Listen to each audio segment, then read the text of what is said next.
Góðan dag, gott fólk. Verið hjartalega velkomin á kynningu á lýðheilsuvísum ársins 2025. Ég heiti Lúðvík Þorgeirsson og forstjóri Heilbrigðisstofnunar Vestfjarða og verð fundarstjóri hér í dag. Það þétt og fróðleg dagskrá hér framundan, en það embætti landlæknis sem stendur á þessu viðburði. Þannig að þið séu á dagskrána hér mér á hægri hönd.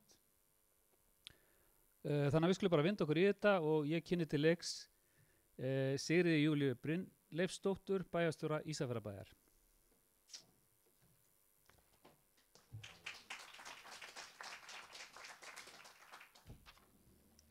Já, komið sæl og góðan daginn og hjartanlega velkomin hingað vestur. Heilsa og vellíðan okkar getur verið breytileg eftir ýmsum þáttum. Sumir þessara þátta eru ekki okkar valdi, eins og aldur og kyn og erfðir, en aðrir þættir sem við getum haft áhrif á eru lífsstíll og umhverfisaðstæður, eins og neysla vímuefna, mataræði, hreyfing og samskipti, og þá eru lífsskilyrði eins og menntun og atvinna, húsnæði og aðgangur á heilbrigðis- og félagsþjónustu þættir sem er mismunandi hvað við getum ráðið við. Þessir þættir geta þá annarkvort styrkt heilsu okkar eða auki hættu á sjúkdómum. Hér í Ísafjarðarbæ leggjum við mikla áherslu á að stuðla að jákvæðum breytingum á þessum sviðum. Til dæmis vinnum við nú að forvarnastefnu sem við teljum réttar að kalla lýðheilsustefnu. Jafnframt verið að vinna að skólastefnu Ísafjarðarbæjar þar sem velferð og farsæld nemenda í fyrirrúmi. Allar þær stefnur sem við gerum ásamt þeim verkfærum sem við höfum aðgang að eins og lýðheilsuvísum hjálpa okkur að fylgjast með og fylgja eftir heilsu og vellíðan samfélagsins. Lýðheilsuvísar gefa mikilvægar vísbendingar stöðu heilsu á hverjum tíma svo við getum gert markvissar áætlanir og brugðist við með aðgerðum. Lýðheilsuvísar eru því mikilvægt tól til að auðvelda stjórnvöldum og öðrum að greina styrkleika, áskoranir og þarfir íbúa svo unnt sé að vinna að bættri heilsu öllum æviskeiðum. Og nú komið á okkur að fá að heyra og fylgjast með dagskránni í dag og ég hlakka til að fylgjast með og heyra þær umræður og þær kynningar sem hér fara fram og segi enn og aftur velkomin og njótum dagsins. Takk.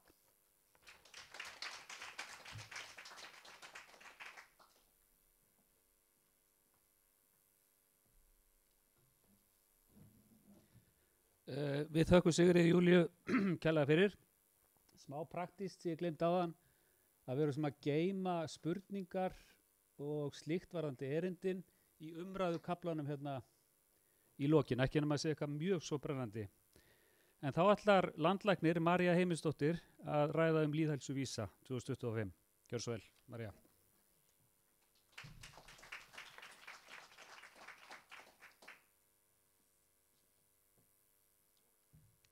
Komið sæl öll.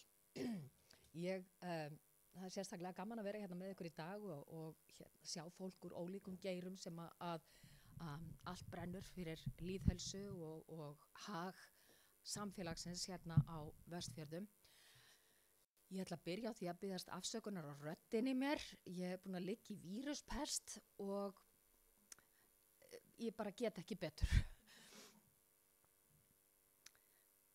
En við þurfum sem sagt að byrja að býta nú við, kynna hérna lýðheilsuvísana sem safn mælikvarða sem að gefa vísbendingar endurspegla nokkru leyti heilsu og líðan þjóðarinnar og áhrifaþætti þeirra. Við tölum stundum að þetta sé svona eins og loftvog eða hérna barómeter. Þetta verkfæri sem að við hjá embætti landlæknis gefum út á ári hverju með það fyrir augum að stjórnendur í hverju samfélagi fyrir sig, leiðtogar, allir þeir sem að vinna að heilbrigðismálum og lýðheilsu og velferð geti nota þessar upplýsingar til þess að forgangsraða móta sínar aðgerðir og eiga samtal við samfélagið hvað gengur vel í lýðheilsumálum og hvar við þurfum kannski að herða okkur pínulítið. Og þessi regnbogi sem við erum með þarna uppi módel sem við notum mjög mikið til þess að vekja athygli á því hvað það óskaplega margt sem að hefur áhrif á heilsun okkar, alveg frá til dæmis félagsefnahagslegar eða menningarlegum aðstæðum sem að við höfum nú kannski lítil áhrif á nema með því hugsanlega velja okkur búsetu stað, yfir í persónulegar aðstæður í lífi og starfi. Til dæmis það hvort að við höfum atvinnu og hvernig okkur líður í þeirri vinnu og hvernig okkar fjárhagsafkoma síðan kemur fjölskylda, vinátta og félagstengsl, og þetta þó að þetta sé mjó lína þarna í regnbogamódelinu, að þá alltaf að koma betur og betri ljós hvað þessi atriði skipta óskaplega miklu máli fyrir heilsufar okkar og fyrir hamingju okkar. Síðan það lifnaðarhættirnir og við ráðum þeim nú sjálf að minnst að kosta miklu leyti, hvað við borðum og borðum ekki og hvort við hreyfum okkur, notum vímuefni og svo framvegis. Og allt kemur þetta saman í okkar heilsu og líðan, og það stundum sagt að allt sem í þessu módeli, að afraksturinn af því raungerist í því hvernig okkur reiðir af heilsufarslega, bæði með tilliti til líkamlegrar heilsu, andlegrar heilsu og félagslegrar heilsu. Og ég held líka að það sé mikilvægt að hafa í huga það sem að Alþjóða heilbrigðismálastofnunin hefur lagt áherslu á, að heilbrigði ekki bara það að vera ekki veikur eða búa ekki við skerta færni. Við gerum kröfu það að okkur líði vel, bæði andlega, líkamlega og félagslega. Þá erum við góða heilsu. Við veljum lýðheilsuvísa á hverju ári til þess að leggja sérstaka áherslu á, og þá eru ákveðnir þættir sem við höfum til hliðsjónar. Í fyrsta lagi áhrifaþættir heilsu. Það að segja hvaða þættir það eru sem að gefa okkur tækifæri til heilsueflingar og forvarna og jafnvel heilbrigðisþjónustu. Hvaða sjúkdómar sérstaklega mikilvægt að svona varpa ljósi á hverjum tíma fyrir heilbrigðisþjónustuna, og hvaða stefnur og áætlanir eru við lýði á sviði lýðheilsu og heilbrigðisþjónustu. Og svo einhverja sérstakar aðstæður eða atburðir í samfélaginu sem að kalla á það að við skoðum ákveðna þætti umfram aðra. Og þá vil ég nú bara minna á til dæmis eldgos, að við höfum verið að fylgja eftir ákveðnum þáttum á Suðurnesjum og sérstaklega í Grindavík vegna eldsumbrotana og jarðskjálftana þar. Og þetta eru þættir sem við erum almennt ekkert að horfa á fyrir alla landsmenn. En þannig að maður þarf auðvitað að taka tillit til þess hvort það eru sérstakar aðstæður sem að kalla á sérstaka athygli. Og á grunni þessa að þá höfum við valið vísana fyrir árið 2025. Það verður farið nákvæmar yfir þá hér og eftir, en þeir falla í 3 meginflokka. Það að segja lýðheilsuvísar sem að taka kannski til samfélagslegra þátta, vísar sem að taka sérstaklega til lifnaðarhátta og líðanar, og svo síðast en ekki síst vísar sem að skoða sérstaklega heilsu, far og sjúkdóma. Og eins og ég sagði áðan að það eru ákveðnir þættir sem að eru alltaf skoðaðir, eins og til dæmis hlutfall íbúa sem eru komnir og yfir áttrætt. Þetta eitthvað sem við viljum alltaf fylgjast með. Íbúa fjöldi, hvort að hann á uppleið eða niðurleið. Atriði eins og ölfunardrykkja hjá unglingum. Þetta eru svona, hvað ég segja, klassískir þættir sem við viljum alltaf fylgjast með vegna þeir eru svo óskaplega mikilvægir fyrir lýðheilsu. Alltaf í öllum samfélögum. Sýklalyfja ávísanir má líka nefna þarna, hlutfall þeirra sem sækja sér influensubólusetningu og fleira. En svo eru aðrir þættir sem koma kannski inn meira tímabundið. Við fylgjumst kannski með þeim sérstaklega í einhver ár og leggjum þá svo jafnvel til hliðar. Streita kvenna eitt af því sem hefur nýlega komið inn. og okkur fannst ástæða til þess að fylgjast sérstaklega með því í ljósi ýmissara upplýsingar sem við höfum fengið. Einnig að spyrja krakka öryggi, hversu öruggur ertu, hvernig upplifur þú öryggi heima hjá þér eða í nærumhverfinu og svo framvegis og framvegis. Þannig að þetta breytist svolítið frá ári til árs eftir því hvaða viðfangsefni við erum sérstaklega að skoða. Nú gögnin koma mjög víðsvegar að, við notum, það er engin persónugreinileg gögn sem eru þarna bakvið, við erum að nota gögn sem að er safnað hvort sem er, eins og í heilbrigðisskrám landlæknis, fæðingaskrá, dagmennaskrá og svo framvegis.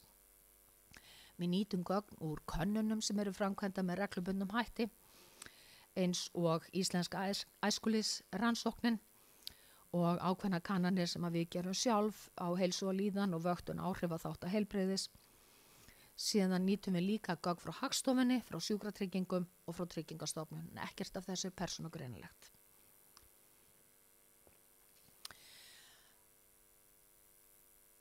Við vorum hérna á fundi í morgun með forystumönnum heilsueflandi samfélags hérna á Vestfjörðum og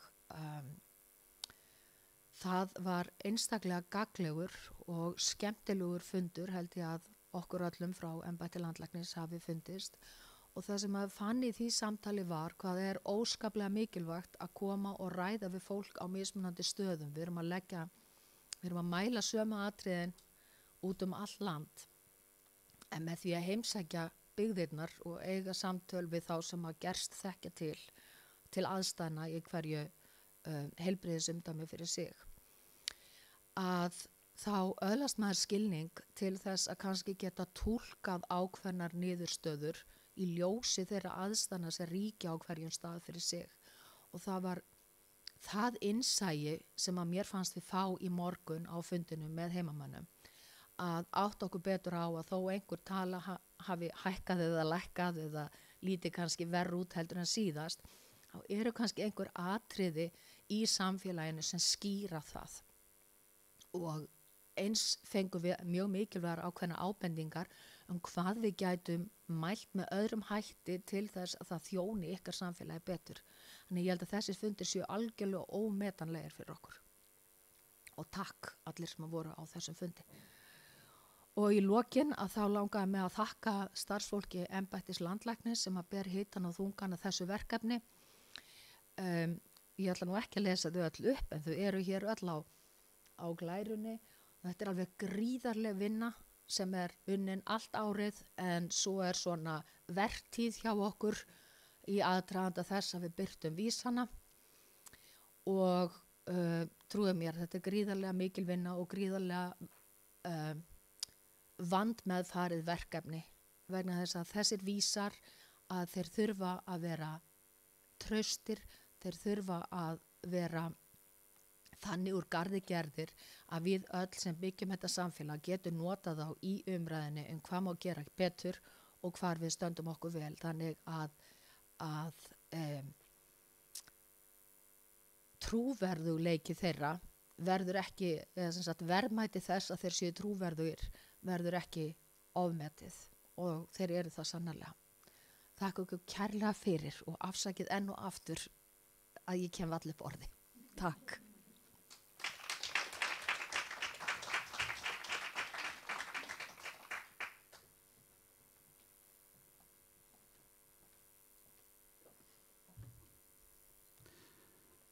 Kæra þakkir, María, fyrir þitt yfirlit.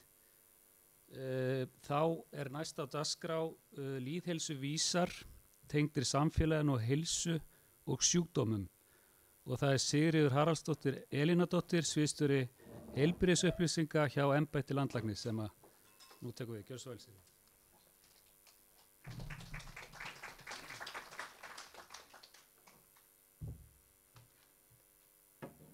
Já, kæra þakkir, og ég vil taka undir með Maríu þakkir til samstarfsfólks fyrir þessa miklu vinnu og segja ykkur að þetta er svona ákveðin gleði dagur á hverju árið þegar við gefum út vísana, og takk fyrir að taka mót okkur hérna á Ísafirði. Gaman að vera hér. Nú, ég ætla að byrja því að útskýra fyrir ykkur að þið veitir kannski við gefum út lýðheilsuvísuna sem einblóðunga á vefnum hjá okkur og þar finnið það núna fyrir árið 25 og eldri vísa. Það eru líka nokkur útprentuð eintök þarna aftast. Og þetta sem sagt vísanir fyrir Vestfirði árið 25 og þið sjáu að þetta eru sem sagt 2 blaðsjur, annars vegar svona almennar upplýsingar vísana og inn í rammanum þar sem textin það eru svona styrkleikar og áskoranir fyrir umdæmið og síðan hinum einn eru vísanar allir og tölugildi fyrir hvern og einn og það er auðvelt að sjá tölugildi fyrir umdæmið í þessum barómetri sem þarna Þið sjáu þessu rauðu línu, hún táknar meðaltal landsins. Síðan svona grátt svæði, það sýnir spönngildanir fyrir allt árið og síðan umdæmi merkt með punkti sem ýmist fylltur eða ekki eftir því hvort það reiknað marktækni. Þannig að þarna á að vera auðvelt fyrir okkur að sjá svona í fljótu bragði hvernig vísanir eru fyrir hvert umdæmi og þetta aðgengilegt á vefnum okkar núna. Þessu til viðbótar og við gefum þetta út sem sagt fyrir heilbrigðisumdæmin 7 og stærstu sveitarfélögin, 9 stærstu sveitarfélögin. Síðan gefum við út mælaborð sem sagt á vefnum getið þið farið og þar getið séð alla lýðheilsuvísana og getið bara að skoða þetta sjálf. Við munum farið við marga lýðheilsuvísa hér eftir en ekki alla, þannig þið skulle endilega gefa ykkur tíma og fara sjálf á vefinu og skoða. Og þar getið þið svolítið valið umdæmin og stærstu sveitarfélögin og eins skoða tiltekin ár og þess áttar. Og svo vil ég benda á líka annað mælaborð sem við byrjum á í fyrra sem við kallum lýðheilsuvaktina. Og þetta eru svona valdarmælingar sem við birtum þarna. Og þið sjáu að þau gögn eru alla jafna alltaf kynngreind og aldursgreind, það er greint eftir menntun og síðan eftir því hversu vel fólki gengur að ná endum saman, heilbrigðisumdæmum og sveitarfélögum. Þannig að þarna fæst svona aðeins betri bakgrunnsgreiningu nokkur að vísa. En til að skoða þetta líka og þetta uppfært reglulega. Ég ætla fyrst að tala nokkra vísa sem eru undir flokknum samfélag. Þeir eru 7 og ég ætla að velja að sýna ykkur 2 að mig minnir. Fyrst þessi, þetta reynd 2 vísa setti saman í efri myndinni sem þarf ekki að vera sérstaklega stór en ég vildi bara sýna ykkur að við reiknum alltaf svona íbúafjölgun í hverju umdæmi fyrir sig og það þetta bara dálítið vísbendingum hvernig samfélagi gengur, hvernig hlutfallslega íbúafjölgun og hún þarna skoðað 5 ára tímabilum, við sjáum hann í fremstu súlunum fyrir landið allt og síðan sjáum við umdæmin. Við sjáum að það bara mjög mismunandi staða. Við sjáum til dæmis að hlutfallslega fjölgun íbúa hefur verið mest á Suðurnesjum og svo á Suðurlandi en hlutfallslega minnst á Vestfjörðum. Og þetta vissulega bæði sem sagt, áskorun og tækifæri sem falin í íbúafjölgun. En við vitum líka að síðustu árin þá hefur íbúafjölgun í Íslandi verið að miklu leyti borin upp af innflytjendum og það sem sagt neðri myndin. Þar sjáum við hlutfall fyrstu og annarra kynslóða innflytjenda sem hlutfall íbúafjölda. Og þetta þekkjuðu umræðinu, þetta hlutfall hefur gjörbreyst á Íslandi. Bæði á landinu öllu og svo þetta auðvitað bara mismunandi milli heilbrigðisumdæma.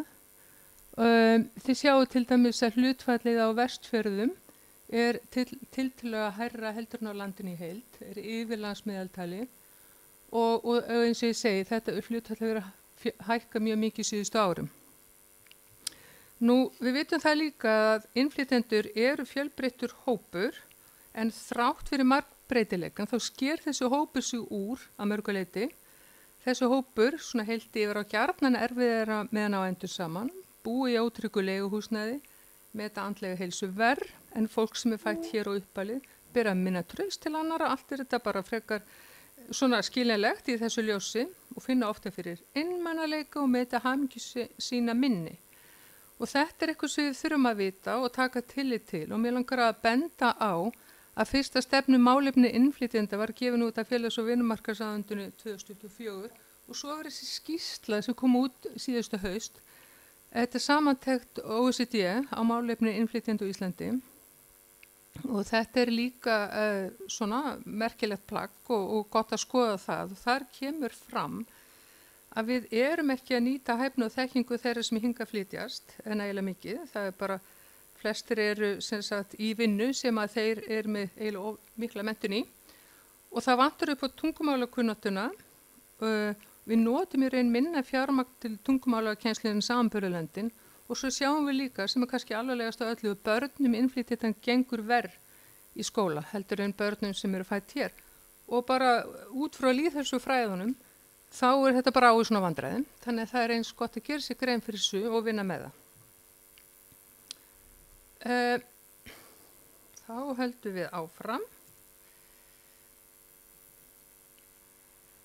Já, fjárhagserfiðleikar fullorðna, þetta eru gögn sem að koma úr könnunum. Hér er sem sagt fólk, fullorðið fólk, sem að telur sig eiga mjög erfitt eða frekar erfitt með að ná endum saman. Og við vitum það líka að fjárhagur segir heilmikið fyrir aðstöðu okkar í okkar daglega lífi og almennt séð, þetta er bara almennt, að þá sína rannsóknir svona jákvætt samband á milli félags- og efnahagsstöðu og heilsu. Það er að segja, einstaklingar sem búið við góðan efnahag eru alla jafnum við betru heilsu og síðast en ekki síst geta ástunda heilsusamlegri lifnaðarhætti en þeir sem búið við lakur og kost og fátækt tengist ótímabærum sjúkdómum og dauðsföllum.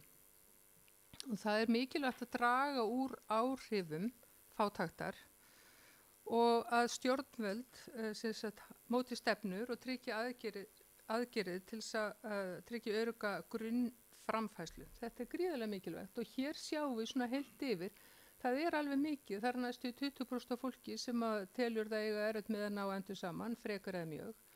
Við sjáum að hlutfallið er dálítið breytilegt í tíma. Við vitum það af þeim tíma sem við erum hér undir, þá var það lægst í COVID-árunum og einhverju leyti er það vegna þess að þar voru mótvægisaðgerðir til þess að svona passa upp á fjárhag fólks og kannski var þá minni þörf líka fyrir peninga, maður þurfti ekki eins mikið að þeim.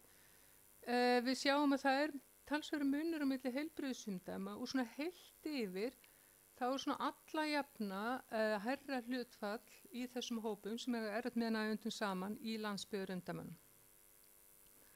Og þetta er bara gríðarlega mikilvægt vegna sem við vitum bara að svo miklu leyti að hérna lýðheilsa snýst svo mikið aðstæður okkar í lífinu og aðstæður í samfélaginu. Síðan ætla ég að taka nokkra vísa sem að snúa að heilsu og sjúkdómum. Og þetta eru allir vísanir í heild sinni og þeir eru fjölmargir. Fyrst er að þarna vísar sem að meta svona almenna andlega og líkamlega heilsu. Það er fólk spurt hvernig það metur svona líkamlega andlega heilsu. Síðan eru nokkrir vísar sem að eru, eða tveir vísar sem snúa að geðheilbrigði barna og ungmenna eða geðheilbrigðisþjónustu við barna og ungmenni. Við erum þarna í fyrsta sinn með vísi þar sem við erum að tala um innlagningu vegna fíknisjúkdóma. Svo koma bólusetningur og sýklalyf og Guðrún Asplund ætlar farið við þá eftir og svo erum við nokkra vísa til þess að vitna langvinna sjúkdóma á borð við sykursýki og hjarta- og æðasjúkdóma. Við horfum að það út frá notkun tiltekinna lyfja og svo framvegis. Við erum með hérna líka skimanavísa og svo liðskipta aðgerðir og ég tek nokkra sem dæmi. Ákvað að taka þennan frekar að andlega heilsa fullorðinna vegna þess að andlega heilsa er kannski svolítið sterk í vísonu núna og þarna sjáum við svona heilt yfir að þetta er svona þriðjungur af landinu öllu sem metur andlega heilsu sína sæmilega lélega. Þetta er bara þó nokkuð, þetta hlutfall hefur farið hækkandi svona undangengnum árum. Það er þó gott að sjá að þetta hlutfall er bara svipað með áruna 23 og 4. Við sjáum að það er talsverður munur á milli heilbrigðisumdæma. Hlutföllin eru lægst alla jafna á höfuðborgarsvæðinu og síðan eru svona heldur hærra á landsbyggðinni en þarna er auðvitað vikmörkin okkur stór út af því að það eru færri undir. En þetta er svona almennur mælikvarði á andlega heilsu og gott að hafa hann með og fylgjast með honum. Og þetta er svona mælikvarði sem hefur ágætis svona forspárgildi fyrir sjúkdóma, mikið notaður, þannig að við höfum haft hann með held ég bara allan tíman. og síðan það andleg heilsa ungmenna og við höfum, það ekki alltaf að maður getur valið vísin sem maður helst vildi, að það ekki til tölurina. Og við munum örugglega þróa þessa vísa áfram, þess að við erum skoða bæði andlega heilsu ungmenna og kannski ekki síst aðgengið þeirra heilbrigðisþjónustu. Við tókum þennan núna að því sem við höfum og vorum hér erum við að skoða geð- og atferlisraskanir barna, sem sagt hversu margar komur eru í heilsugæslu vegna geð- og atferlisraskana barna per hverja 100 íbúa á sama aldri. Þetta svona pínuflókið að skilja það, en hér neðri myndin sýnir bara hvað þetta margar komur í hverju heilbrigðisumdæmi á hverju 100 börn. Og þetta svona ákveðin flokkur og sjúkdómsgreiningum sem þarna undir. Og það sem við sjáum að það eitthvað að breytast, þessum komum að fjölga frá árunni, þetta frá með árunni 2016 og þið sjá að árunni 2017, þá byrjar þeim svona heilt yfir að fjölga. Og þetta svolítið í tengslu við það að heilbrigðisyfirvöld hafa verið að leggja áherslu á þessa þjónustu og þetta sem sagt að þessi þjónusta sé í auknum mæli boðin í heilsugæslunni bæði það sem að kalla fyrst og annars stigs geðheilbrigðisþjónusta og það hefur verið sem sagt stofnuð geðheilsuteymi frá með árinu 2017, þannig að þetta að breyta svolítið landslæginu í geðheilbrigðisþjónustu fyrir börn, þar sem auðvitað allast til þess að hún sé veitt svona allavega fyrsta þjónustan í heilsugæslu eins og önnur þjónusta. Við höfðum áður gjarnan mælikvarða sem sýndi komur til geðlækna á stofum og þar alla jafna heilmikill munur á höfuðborgarsvæðinu og landsbyggðinni, þar sem náttúrulega miklu betra aðgengi að þeirri þjónustu á höfuðborgarsvæðinu en minna á landsbyggðinni. Þannig að þetta í raun mjög jákvæðar fréttir. Þið sjáið að það talsvert margar komur per 100 börn, til dæmis á Vestfjörðum og þeim hefur fjölgað mikið á síðustu árum. Það myndi ég alltaf verið mjög jákvæðar fréttir að heilsugæslan sé einfaldlega að veita mun meiri þjónustu þessum hópi, heldur hún gerði áður. Ég setti líka þarna efri myndina þar sem við erum að telja börnin sem eru á bak við þessar komur. Og til dæmis á Vestfjörðum þá þetta svona cirka síðustu ára 18 börn per 100 börn á því ári. Þannig að þetta bara jákvætt og það ekkert skrítið finnst mér, vitandi hvernig þjónustuframbúð á landinu að þessa tölu sé alla jafna hærri í landsbyggðarumdæmi en á höfuðborgarsvæðinu það spila svolítið á móti annarri þjónustu. Þannig að þetta myndi ég segja að vera bara góða fréttir. Síðan það tölur lyfjanótkun, þær gefa þetta bæði vísbendingu tíðinni og tengda áhrif af þetta, en þær líka gefa tilkynna frambúð aðgengi á þjónustu og notkun geðlyfja hefur lengi verið meiri á Íslandi eins og þið þekkið úr umræðinni heldur en í nágrannalöndunum. Og til dæmis þunglyndislyfjanotkun til að mynda mest og Íslandi samanburð við önnur OECD-lönd. Og hérna erum við að skoða sérstaklega þunglyndislyfjanotkun undir 18 ára. Auðvitað þetta mest börn á aldrinu 13 til 18 ef ég man það rétt. Og hún jókst á tímabilinu einhvern til þess að byrja með en hefur svona heilt yfir frekar staðist að allra síðustu árin aðeins niður á við. Og þarna þetta eitthvað sem bara hvert umdæmi þar svolítið að skoða fyrir sig og spilar auðvitað móti annari þjónustu og ég ætti kannski líka að taka fram að þunglyndislyf eru náttúrulega líka notuð hjá ungmennum fyrir kvíða.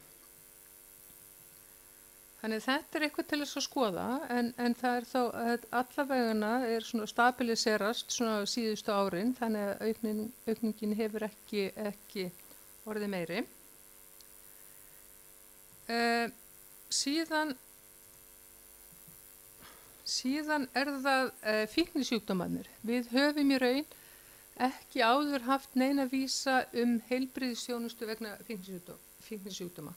Við höfum auðvitað haft inn í vísa úr lifnaðarháttunum sem Dóra fyrir yfir sem til dæmis áhættudrykkja fullorðina en hér erum við að skoða innlagnir á heilbrigðisstofnanir vegna fíknisjúkdóma á hverja 1000 íbúa.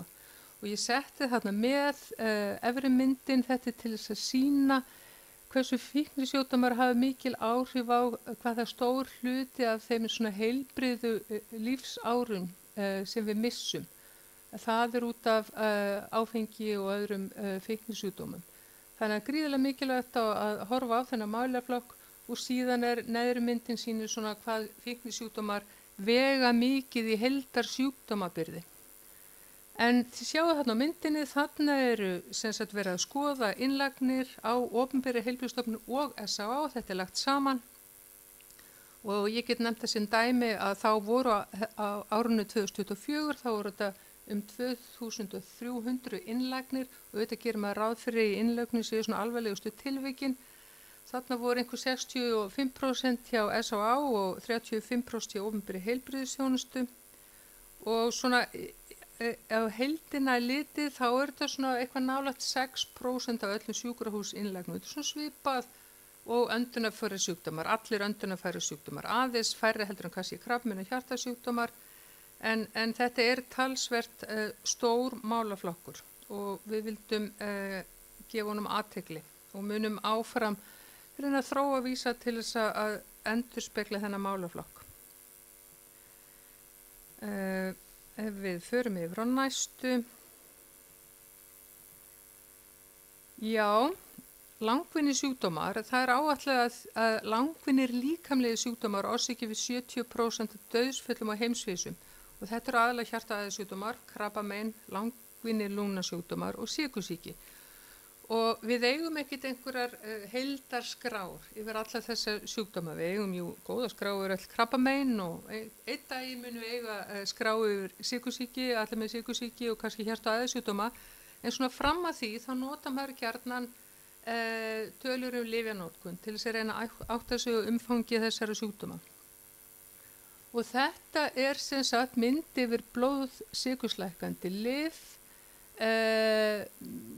önnur en insulin. Þessi lyf sem eru gjarnan notuð við sykursýki 2. Og manni sýnist þeim að horfa á tölurnar og þessi lyf, þeim hefur farið, sem sagt notkun þeirra meiri núna, síðustu árin. Og það kannski sérstök aukning hérna 2023, eða milli 2022 og 2023. Og þá vil ég nefna það að þarna eru þyngdarstjórnunar lyfin að koma inn í. Þau eru í þessum flokki. Og þannig að aðalega stökki milli 22 og 23 en 24 þá verður ekki sama stökk og það þessi lyf áfram henninni en hins vegar þá breyttist greiðsluþáttakan þannig að líklega hefur nú sem sagt dregið úr notkun þeirra en heilt yfir þrátt fyrir þau lyf þá þessi lyfjanótkun að verða meiri sem svona kannski vísbending að einstaklingum með sykursýki 2 fari fjölgandi en það auðvitað með sykursýki 2 eins og mjög marga aðra sjúkdóma að þeir eru vangreindir og vanmeðhöndlaðir og alveg örugglega hjá okkur eins og í öllum öðru löndum þannig það er bara mjög mikilvægt að greina fólk og meðhöndla. Ég tók annan vísin, við erum með 2 varandi skimun fyrir krabbameini, þetta skimun fyrir krabbameini brjósti, þið þekki þá umræðu, það var breyting svolítið á 10 verkefni 2021 mann rétt og það lækkuðu þáttökuðu tölurnar en það að komið upp aftur yfir nokkurnu veginn að ná í skottið á okkur og það bæði varðandi krabbamein í skimun fyrir krabbameini brjóstum og í leghálsi. Og ég valdi svona að sína þessa mynd og þessa þáttökutölu sé aðeins lægri heldur en leghálsin að því að eru mörg umdæmi að sko bæta verulega í. Þetta eitthvað sem hægt að taka dálítið föstum tökum. Ég veit að því voru síðast á Suðurnesjum að langar með að benda á hvað þeim hefur tekist að hækka sínar þáttökutölur hérna bara milli ára. Þannig að þetta eitthvað sem hægt að vinna með. Og síðan þetta síðasta glærin í þessum hópi sem ég ætla að sýna ykkur. Þið þekki líka umræðan það, löng bið eftir liðskiptaaðgerðum bæði hné og mjöm og þetta búið að vera vandamál lengi en orðið allt annan landslag núna. Þetta fjöldi aðgerða per 100.000 íbúa, við erum núna komin allavega eða yfir meðaltal OECD ef við berum allt í Ísland saman við OECD-löndin en vorum undir og í raun þá hefur verið eiginlega einhvers konar átak í gangi alveg frá 2016 til þess að minnka bið, stytta bið og fjölga aðgerðum í þessum flokki og fyrst var semst auknu fjármagni veitt í opinbera heilbrigðisþjónustu en núna síðustu árun hafa verið gerðir samningar að hefur Sjúkratryggingar gert samningar við sjálfstarfandi bæklunarlækna fjölgun aðgerð. Þannig núna er þetta landslag mjög breytt og langt í frá að biðlista séu með sama hætti og þeir voru hér á árum áður. Já, en ég held ég láti þetta duga og hleypi, já, Guðrúnu Aspelund að, eða það ekki, eða vilt þú mín á milli? Já, bara mjög gott það. Já.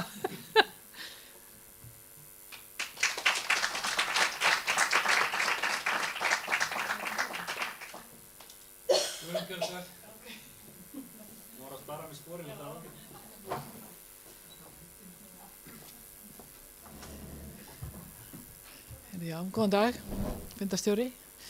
Var gaman að vera hérna í dag á Ísafirði og taka þátt í að kynna lýðheilsuvísa, embætti landlæknis.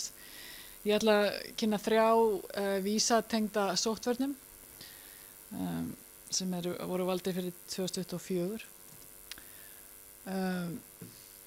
Bólusetningar hafa verið skráðar í miðlægan gagnagrunn samkvæmt reglugerð og á hverju ári þáttakan gerð upp og gefin út í júní eftir skólaárið og það hefur verið svona með svipuðu sniði síðan 2012 og þetta gert meðal annars til þess að geta vaktað þessa sjúkdóma og sem hættar á að faraldrar geta annars komið upp að svo sem mislingar, hettusótt, kíghósti og fleiri en þetta líka tæki fyrir heilsugæsluna þar sem framkvæmdin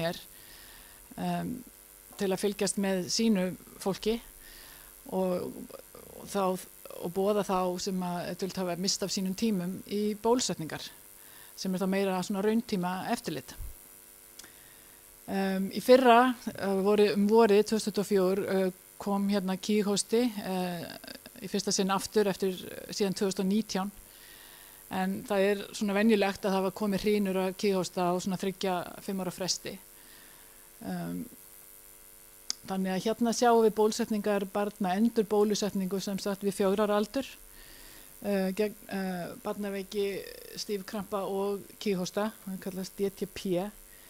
Þetta bólusett hjá ungbörnum og þáttaka þar almennt bara mjög góð allstaðar og það líka bólusett á meðgöngu og það bara ágætis þáttaka þar líka. En við 4 ára aldurinn þá mætti þetta sumstaðar vera betra þótt það sé alls ekki slæmt. Við miðum við yfir 90% en það á stöðum þar sem þetta komið svona að 90 og jafnvel niður fyrir það. Þannig að það fannst ástæða til að taka þetta upp sérstaklega.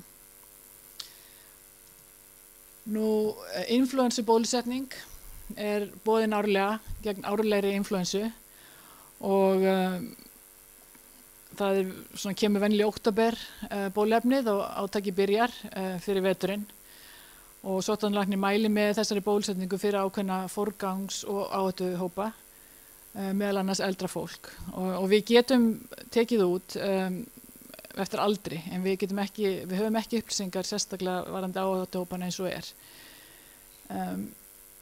en þannig að hérna verið að sýna hlutfall hjá 60 ára eldri sem hópurinn sem var mælt með fyrir og markmiðið hér reyndar að minnsta kosti 70% þáttaka en hjá okkur hún svona 40-50% sem ekki nógu gott. Og þannig hefur það verið. Það jógst aðeins þáttakan á COVID-tímabilinu. Þá var verið að gera þessar bólusetningar mikið saman og það var mikið átak í gangi almennt með bólusetningar vegna COVID. En síðan hefur þetta aðeins dalað aftur síðan þá. Þannig að hérna þurfum við að gera betur. Og þetta lágmark miðað við það að ná svona góðu hjarðónami og meðal þá þeirra sem eru í mestri hættu vegna veikinda af influensu.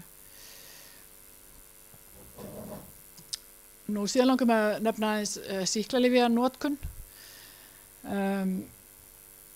og hér sjáum við hvernig það mælt með því að skoða lyfja ávísanir per 100.000 íbúa og við erum þarna með svona cirka 630 ávísanir per 1000 íbúa á ári og það er svona þriðjungur þjóðarinnar sem fær sýklalyf ávísað að minnsta kosti einu sinni og mest af þessu er utan sjúkrahúsa 94% og heimilislæknar ávísa þriðjungi. Þetta eru konur frekar en menn og þetta er elsta fólkið og yngsta fólkið yfir 65 og yngri en 5 ára sem fá mest.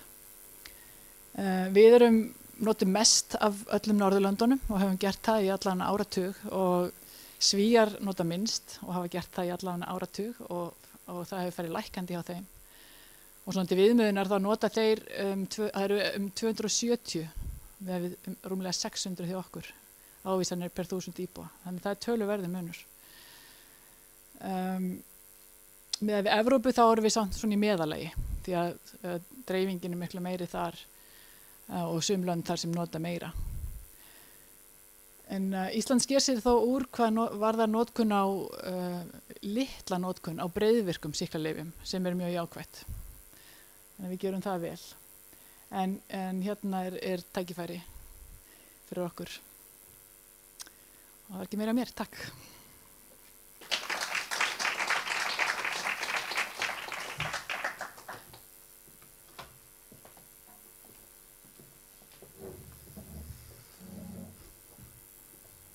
Já, við þökkum Sigríði og Guðrúnu kærlega fyrir þeirra fróðlegu erindi. Þá næst ætlum við að fjalla lýðheilsuvísa tengda lifnaðarháttum og líðan. Og það er Dóra Guðrún Guðmundsdóttir, sviðsstjóri lýðheilsusviðs hjá embætti landlæknis. Dóra, gjörðu svo vel.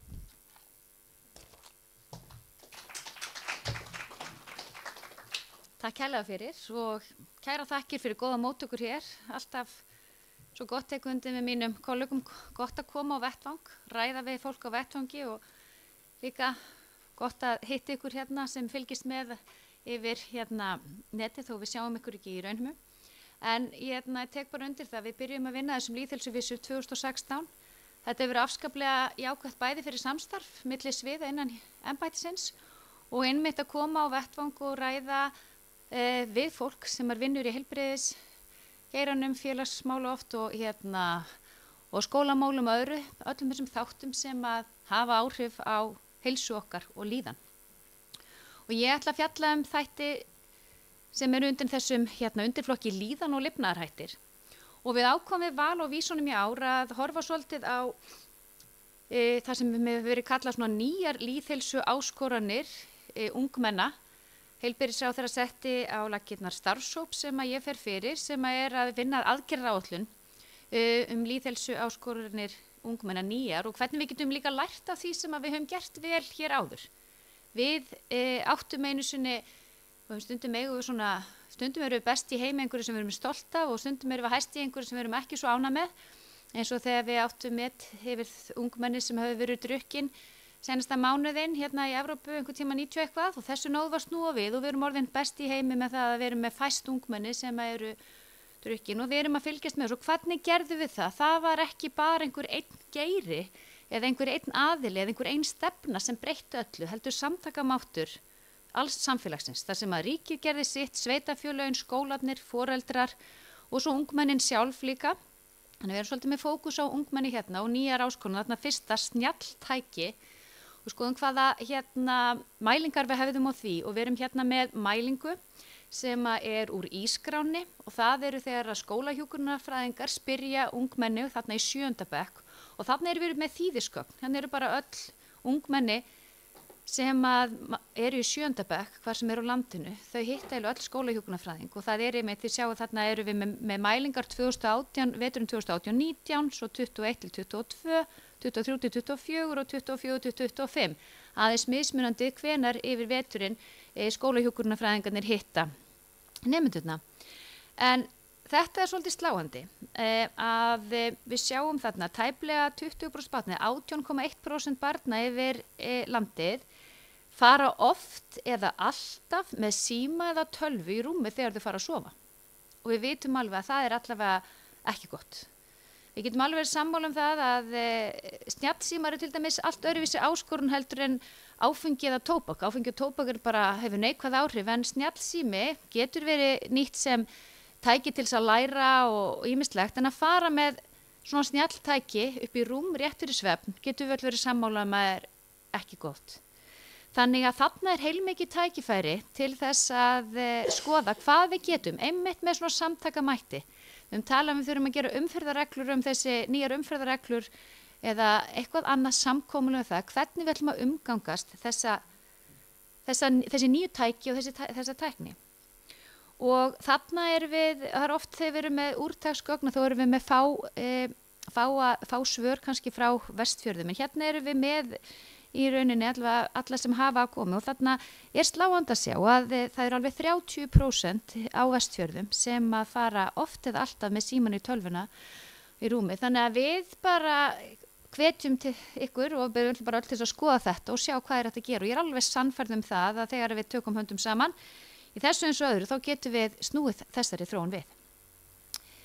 Við vitum að sterkasti verndandi þáttur þegar kemur á alls konar áskorunum einmitt samvera með foreldrum, og þannig að við ákveðum að setja þetta inn, og mælingar verið 2025 sína að það hátt hlutfall barna í 4.–7. bekk sem gerir eitthvað skemmtilegt með foreldrum sínum að minnstakosti vikulega, og það einmitt, þetta ekki bara það að vera með foreldrum sem vera nálægt þeim og eitthvað, það líka bara að veita þeim athygli og gera eitthvað sem á þeirra forsöndum og eitthvað sem þau upplifa, eitthvað jákvætt. Og þarna við að sjá háar tölur, en við myndum vilja hafa þetta ennþá hærra. Það gott að sjá að það eru tæplega 90% barna sem gera eitthvað gott með foreldrum sínum, skemmtilegt. En það stingur líka í hjarta að það séu yfir 10% barna sem geta ekki svara þessu játandi. Og við þurfum að passa þau og við þurfum að grípa þau, og þarna það ekki mikill munur milli landsvæðana og ekki í rauninni ekki svona marktækur, en þarna getum við, það eru helst þarna á Suðurnesjunum þar sem þetta lægst, og við vitum að ýmsar áskorunir eru. En þarna þurfum við að passa líka sem samfélag, þau sem ná ekki að eiga jákvæða samveru með foreldrum sínum, að séu aðri fullorðnir í samfélaginu sem þau geta treyst á. Og í varðandi traustið, það mikið verið að ræða hvernig bara vinna að aukinni samkennd, trausti í samfélaginu, hvernig drögum úr ofbeldishegðun og aukum samkennd, samvinnu, traust. Og í framhaldsskóla spurt traustan aðila í framhaldsskólum. Ég ætla að benda á, þannig erum við með gögn frá Íslensku æskulýðsrannsóknunum, og þetta úrtaksgögn, þannig að þetta ekki allur hópurinn. En við erum að spyrja þarna það hvort það sé einhver fullorðinn starfsmaður sem þeim finnst gott að tala við þegar viðkomandi hefur áhyggjur eða líður illa. Það getur verið kennari eða námsráðgjafi. Og við veitum það einmitt líka þegar það erfitt, þá þetta gríðarlega sterkur svona spáþáttur það hvort okkur tekst að fara í gegnum eitthvað sem erfitt á uppbyggilegan hátt, að hafa einhvern sem við treystum. Og þarna myndum við segja að þarna eru tölurnar of lágar. Það mjög mikilvægt að ungmennin okkar hafi einhvern sem þau geta treyst í skólanum, og þetta eitthvað sem myndum líka vilja að vinna með heilsueflandi framhaldsskólunum, að skoða þetta og vinna með það, og hvað getum við gert til þess að hækka þetta hlutfall, að það sé bara 1/3 yfir landið sem upplifir að það sé einhver sem þau geta treyst of lágt. Við höfum spurt líka öryggi heima hjá sér, og það auðvitað mjög gott að sjá, og það eru ennþá fleiri sem upplifa sér örygg heima. Við spyrum líka örygg við nærumhverfi og þarna í skólanum, að það séu tæplega 96% barna í 7. til 10. bekk sem upplifa þessu örugg heima hjá sér. Það mjög góðar fréttir, en við þurfum virkilega að passa upp á þessi nokkur prósent sem upplifa sér ekki örugg heima hjá sér. Það alveg skelfilegt að alast upp við það að vera ekki öruggur heima hjá sér, og hvernig grípum við þau og hvernig getum við hlúð að þeim. Og þannig sjáum þeir ekki mikill munur milli heilbrigðisumdæma. Við tókum líka út þarna öryggi í nærumhverfi. Þarna hlutfall ungmenna í 8. til 10. bekk sem eru sammála því að þau upplifa sér örugg í hverfinu eða byggðarleginu sem þau búa í, og þarna tæplega 90% sem upplifa það, og Vestfjörðum það hærra, mitt fer upp í tæplega 93%, fer upp í Vesturlandi tæplega 95%, og þarna viljum við líka í rauninni ná 100% í öllum heilbrigðisumdæmum, að við séum örugg í okkar nærumhverfi. Nú, við tókum einelti einmitt fram í þetta skipti því sem við erum að sjá aðeins aukningu síðustu ár og við vitum að það að upplifa einelti getur líka fyllt fólki og ef það ekki almennilega unnið úr því og haft mjög neikvæð áhrif á alla þætti heilsunar, andlega, líkamlega og félagslega. Þannig að það mjög mikilvægt að við höfum öflugar áætlanir til þess að skapa þetta öryggi, að við höfum traust og örygg og upplifum okkur ekki utan gáta í skóla eða í okkar nærumhverfi og þetta eru of háa tölur að sjá að það eru 11% nemenda í 7. til 7. bekk sem upplifðu að vera lögð einelti undanfarna 2 mánuði. Við rættum þetta aðeins áðan og það eru að vikmörkin sem eru svo súlu séu svona stór því það eru fáar tölur á bakvið hvern til dæmis hér á Vestfjörðum og þannig bara tækifæri, stundum þetta bara eins og Marley kom inn á, þetta eru svona einhverja vísbendingar, einhverju sem við erum með í þessum lýðheilsuvísum og það hér gæti eitthvað verið öðruvísi og svo þurfum við að fara og nýta gögnun og fara og skoða betur og fara með spurningakannar inn í hvern og einn skóla og jafnvel líka spyrja, nota námsráðgjafa og skólahjúkrunarfræði til að athuga hvernig staðan raunverulega er og finna leiðir til þess að vinna hér úr. Nú svo við með erfiðan vísi sem að hafa orðið fyrir nauðgun í framhaldsskóla. Og mér finnst alltaf erfitt að kynna þennan vísi, að horfa á það, niðurstöðunar því, að svara því játandi ef einhver átt munnmök eða samfæri við því gegn þínu vilja einhver tíman ævina. Og það sé þarna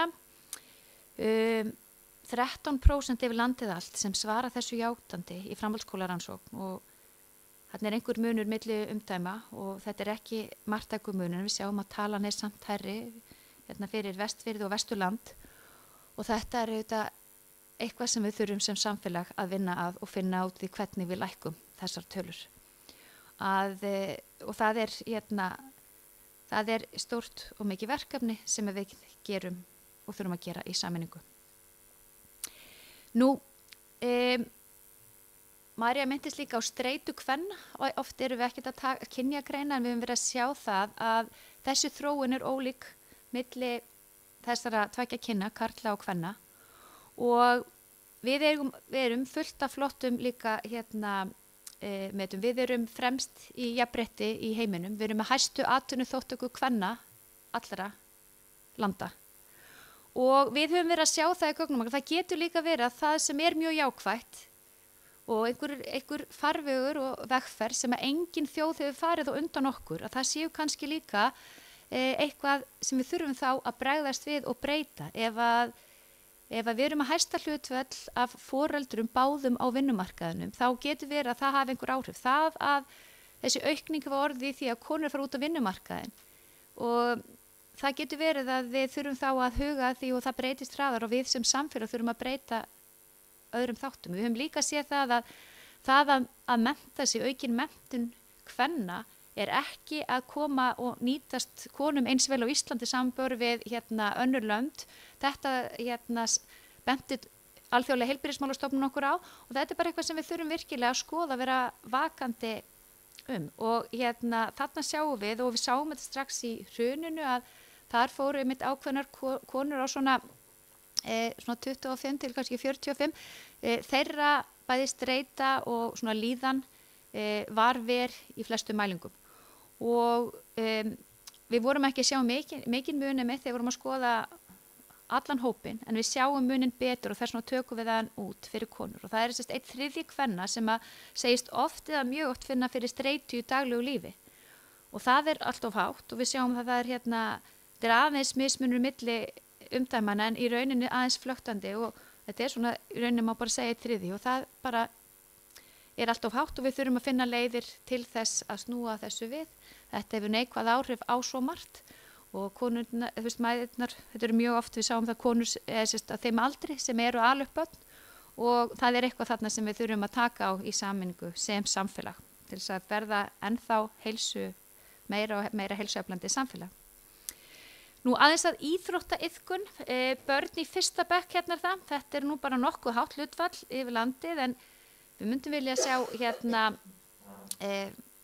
jafnvel hérna bara allavega hreyfingu, þú veist að það er mikilvægt að æfa íþróttir, stuðla ákveðni hreyfingu, við líka verið rætt um það hversu mikilvægt það er að flétta hreyfingu inn í alls konar skólastarf og fleira, og þetta er frá skólahjúkrunarfræðingunum eins og sjáu þessi gögn þarna, og það hefur ekki verið mikil breytingu senustu árum en aðeins munur milli umdæma, en þetta er 80% barna í fyrsta bekk sem æfa einhverjir íþróttir.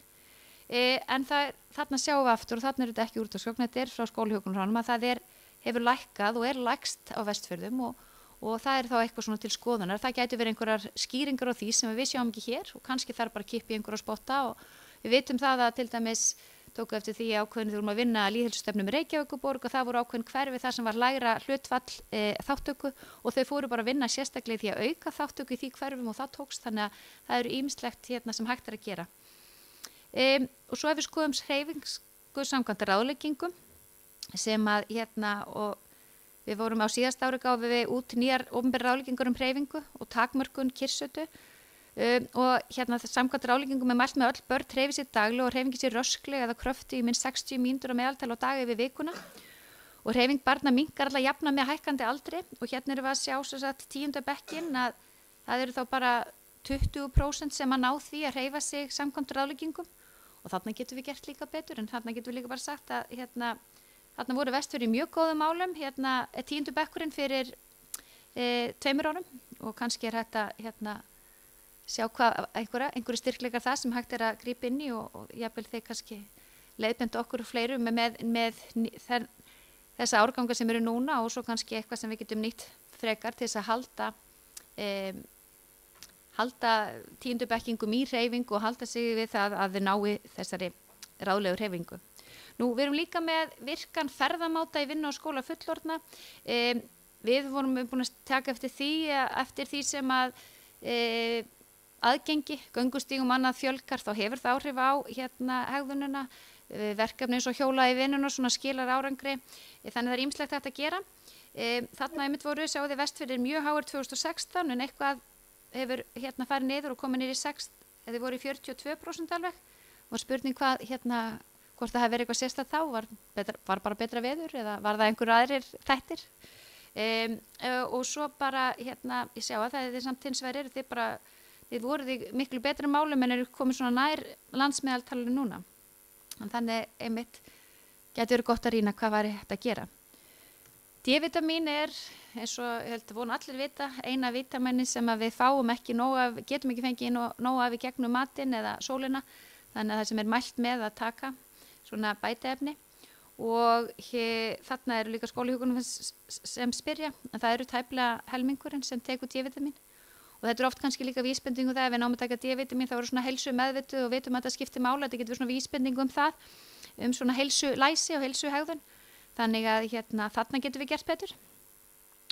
Nú, svo er það þessar nýju áskorun eins og orkudrykkjaneyslan, framhaldsskólanema, hún er mikil, við erum ekki með nýjustu gögn frá fyrir framhaldsskólana, við fáum það, þetta er frá 23, og við höfum því miður ekki neina vísbendingum að þetta sé eitthvað á réttri leið, þannig að þarna þurfum við líka að finna leiðir hvað við getum gert betur, en þarna eru þið klárlega í samkvæmt þessum tölum, og sé kannski svona kannski margt þetta eitthvað eftirlit sem við getum lært að við einhverja Vestfjörðum erum með betri tölu þarna heldur en aðrir landslutar eða heilbrigðisumdæmi. Nú svo er verið að skoða gosdrykkjaneyslu fullorðina, og við spyrjum bæði sykurlaust og með sykri, og við sjáum að sykraðir gosdrykkir aðeins að minnka, en þá bara eins og sé bara að skipta eða sykurlausa sem er að aukast, og það er engin heilsuvara, það eru hérna óhullusta í þeim, og hérna bæði sykruðum og með hérna þessum sykur þessum gerfisykrum sem eru ekki góður heldur, þannig að hérna gosdrykkjaneysla er líka oft svona líka vísbendingum það svona heilsuhegðun, að við borðum yfirleitt ekkert hollt með gosdrykkjunum, og þetta er einmitt líka vísbendingu ofta, það er mjög sterk tengsl milli gosdrykkjaneyslu og hérna offitu, þannig að við getum sé að þarna er líka eitthvað sem er hægt að gera, við getum hætt að drekka gosdrykki og skipti í eitthvað annað hollara, og þannig að við erum að sjá þessa aukningu þarna upp í 27% samborið við 18% í landið allt, og langhæst á Suðurnesjunum, en þarna eru Vestfirðir nú lægri heldur en landið. og svo er það ölfunadrykkjan sem við erum mikið búin að heyra að það hefur verið að fara vaksandi og svona einhver umfjöllun, en við sjáum það ekki í gögnunum. Það eru, getum sagt að það eru 3% ungmenna á landinu sem hafa orðið ölfuð einu sinni oftar undangengna 3 daga. Það þýðir að 97% ungmenni í 10. bekk hafa ekki orðið ölfuð síðustu 30 daga. Og það eru virkilega góðar fréttir ef að satt reynist. Nú er þetta úrtakskönnun, en við erum líka búin að vera senda út á fulltrúa heilsueflandi samfélagi hjá okkur annað og við erum að skoða, getur það verið að það séu bara þessi fáu prósent sem eru að drekka meira og heldur en áður og meira áberandi og meira einhverstaðar sýnileg, eða er einhver aukning sem að þessar kannanur eru ekki að ná yfir. En þetta eru samt gögn frá 2025 og ég sjá að það hefur búið að vera svona á niðurleið og þetta er ekki, það er engin hérna sem virkilega sker svo úr eitthvað hærra nema kannski Vesturlandið þarna í ár. En það er ekki að sama fullorðna. Áhættudrykkja fullorðina er mjög há á Íslandi. Það er 1/4 fullorðina sem að fellur undir skilgreiningu og mælingar þar sem að vera með áhættu samt neysluminnstur áfengis. Og ég held að við getum alveg séð það að það er ekki margir sem að upplifa sig í áhættuminstri sem að samt falla undir þetta. Og þar getum við séð í normaliseringunum sem áfengisneysla er og nú er flæður hún inn í íþróttastarfið okkar og við erum í rauninni í rosalegri varnarbaráttu bara með því að benda á áfengi sé engin venjuleg neysluvara og það sé ekki spurning frelsi einstaklings, ekki frekar heldur tóbak, eða frekar hérna, við getum þá farið frelsi fólks til þess að keyra yfir á rauðu ljósi. Það er bara mögulegt að skaða annan en sjálfan sig. Og þannig er það með áfengisneysluna og í kringum börn og fjölskyldu viðburðum, þá á þetta bara ekki samleið. Það er mjög skýr skilaboð frá heilbrigðisyfirvöldum, Alþjóðaheilbrigðismálastofnuninni, okkar heilbrigðisráðherra, okkar landlækni og annað. Þetta er eitthvað sem að á enga samleið og ég vona okkur beri gæfa til þess að halda í það að halda þessu eins mikið frá ungmennum og frá svona fjölskyldu viðburðum og mögulegt er. Nú að lokum er það nikótínpúðanotkun í framhaldsskólanema. Þetta er eitthvað sem við verið að fara vaksandi og allt og hátt hlutfall sem er að nota nikótínpúða ekki til þess að svona sem skaða minnkun og hætta að reykja, heldur bara að byrja að nota nikótínpúða þegar það er gert aðland og spennandi og eitthvað bragð og hérna þarna eru bara markaðsöfnun að herja mikið á unga fólkið okkar eins og með orkudrykkjunum og við erum svolítið vanmáttug þar lýðheilsu yfirvöld og í lýðheilsu svona starfsfólk. Þarna er þetta 25% sem nota nikótínpúða og hérna 25-30% eftir landslutum eða heilbrigðisumdæmum. Og rafretturnar hjá fullorðnum, það er líka, ef það eru notaðar til þess að hætta að reykja sígarettur, þá er það skaða minnkun en við erum að sjá líka alltaf marga sem eru bara að byrja að nota rafrettur út af einhverjum brögðum og annað og erum að reyna að ná yfir það því að þetta er og eins og sjá þarna ákveðnum umdæmum þá sem er tölvert þær 8,4% yfir landið allt, þið eru Vestfjörðum lægst, við þurfum einmitt að sjá eitthvað gott sem við getum lært hérna en Suðurnesin það hæst með 13,2. Þannig að það er of hátt fyrir þá sem að byrja bara að nota rafrettur án þess að það sé í nokkuri skaða minnkun. Þá hef ég farið yfir þessa lýðheilsuvísa sem snúa að lifnaðaróttum og þakka bara kærlega fyrir mig.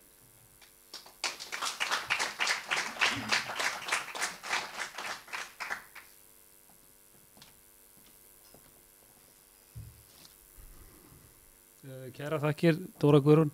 Ég var að spá í Marja, viljum við standa upp í 5 mínútur eða eigum við að... Er það ekki? Það er kaffi og vatn inn í enda. Þannig að tökum 5 mínútur í smá pásu.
Jæja, gott fólk, þá höldum við áfram. Næst erindi hagnýta notkun lýðheilsuvísa í heimabyggð og það er Margrét Geirsdóttir, sviðsstjóri velferðarsviðs og Dagný Finnbjörnsdóttir, tengilegur heilsueflandi samfélags- og Ísafjarðarbæ. Margrét og Dagný, gjörðu svo vel.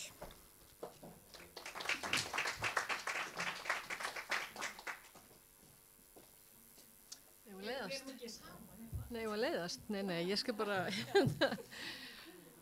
komið sæl, takk fyrir þetta tækifæri. Ef við ætlum að skoða hagnýta notkun lýðheilsuvísa, það hljómar afskaplega vel. Mér langar til þess að tala aðeins samt það í hvaða samhengi við erum að horfa á þessa hluti. Það er að segja, við erum að horfa á farsældina, farsæld barna, við erum að hugsa málefni fatlaðra, málefni aldraðra, við erum að tala farsældarráð og þessa fleti sem eru snerti fletir á Vestfjörðum. Við erum að tala líka barnvæn sveitarfélög á vegum UNICEF. Viltu ekki að heyra í mér? Heyrur þið í mér? Til hliðar. Svona já, takk. Barnvæn sveitarfélög, þar sem að UNICEF stendur í forsvari og það setur svona ákveðnar skyldur og herðar sveitarfélagana hvers konar þjónustu skuli veita ungu fólki.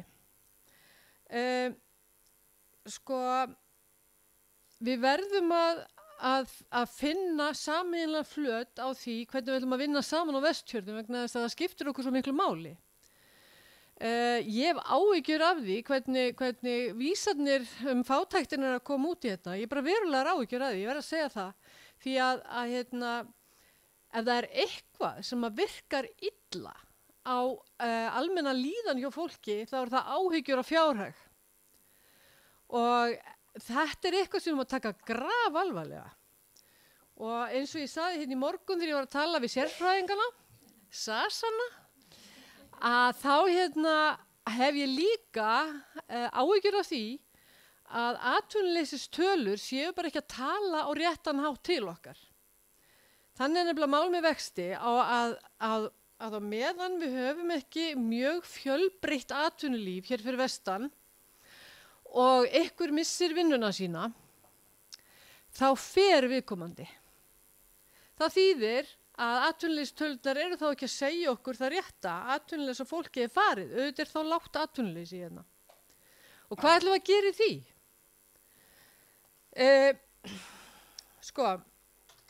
Við verðum að virða þessi sveitarfélög sem erum að vinna saman, þessar stofnanir sem að vinna saman, þær verða að virða hlutverk hverjar annarar.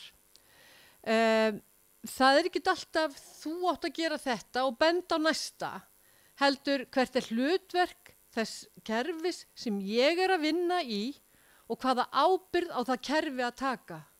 Og hvernig flúttar það inn í ábyrgð sem önnur kerfi er að taka. Það er held ég á þessum nótum sem að við verðum að taka umræðuna. Við þurfum líka að skoða það þegar við erum að tala kerfina. Ég var að tala það í morgun að mér þykir erfitt að tala til dæmis þáttökuna í gott að eldast og vera þá komin á þann stað að Strandur og Reykhólar sé ekki inn í því með Vestfjörðum.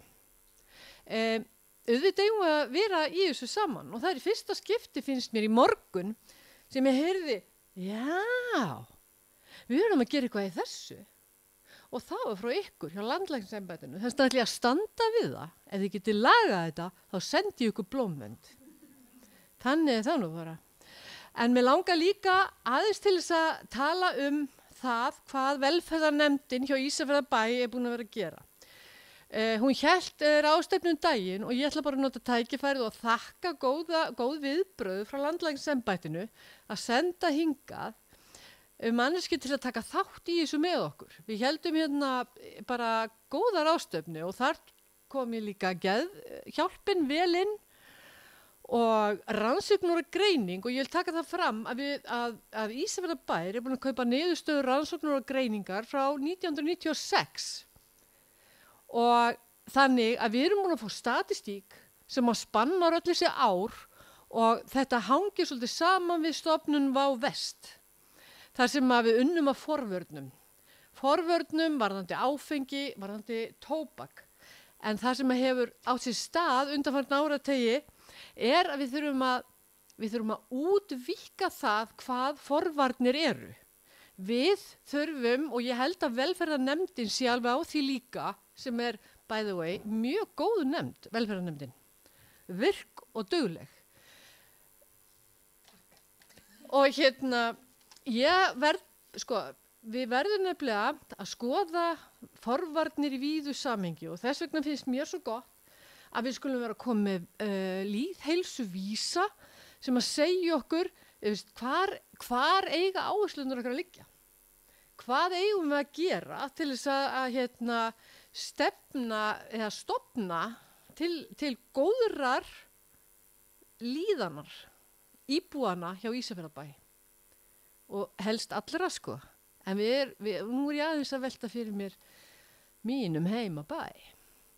Og ég held að það sé nefndinni metnaða mál að gera þetta vel og gera þetta í samvinnu við sem flesta aðila. Ég vil líka aðeins taka það fram að aldurinn frá 10. bekk upp í 18 ára afskaplega viðkvæmur aldur.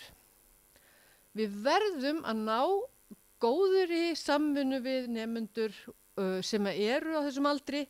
Við þurfum líka að ná góðu sambandi við þá sem ekki skila sér inn í framhaldsskóla. Skiptir höfumáli.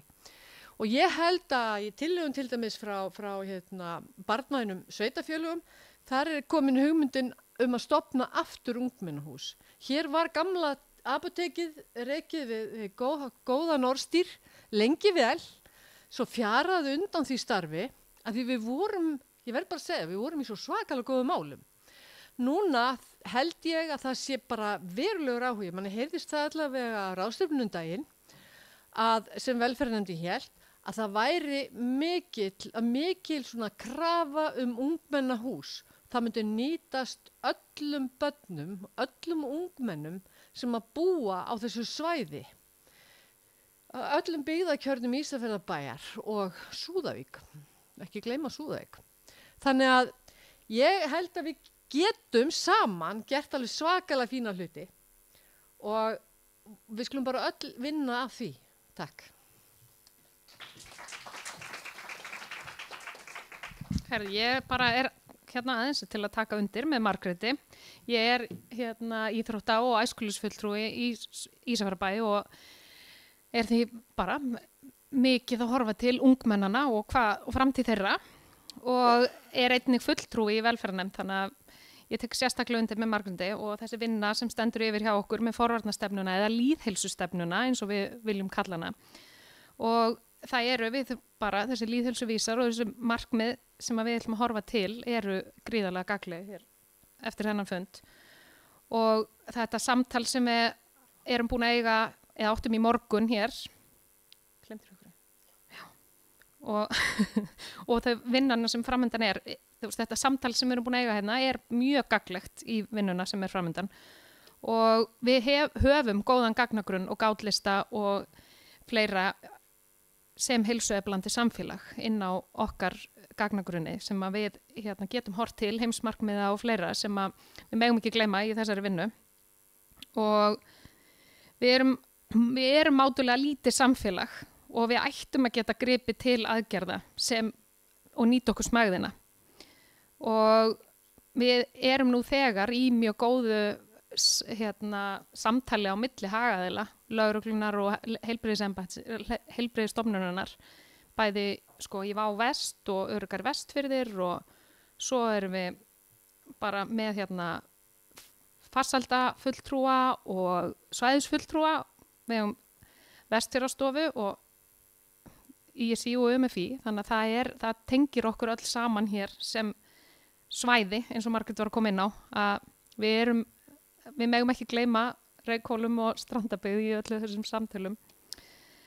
En það áskorandi framöndar og við erum bara reiðubúin til að takast á við þær. Má ég bæta einni setningu? Sirka einni setningu. Ég verð nefnilega að geta þess að þegar við erum að tala forvarnir, þá eru svo að tala ákveðna hluti, til dæmis íþróttastarf. Ég mig langar til þess að bæta því við að tónlistanám, að iðka tónlist eins og besta forvörn að mínu mati sem ég held að sé til. Þar ertu bæði sóló en þú ert líka í hópi og þú getur verið í kór og bara þetta, hvernig ákveðin ögun á sér stað, þáttaka, samfélag, samvinna, þetta, ég verð bara að halda því á lofti hvað tónlistanám skiptir miklu máli, alveg eins og íþróttir. Takk.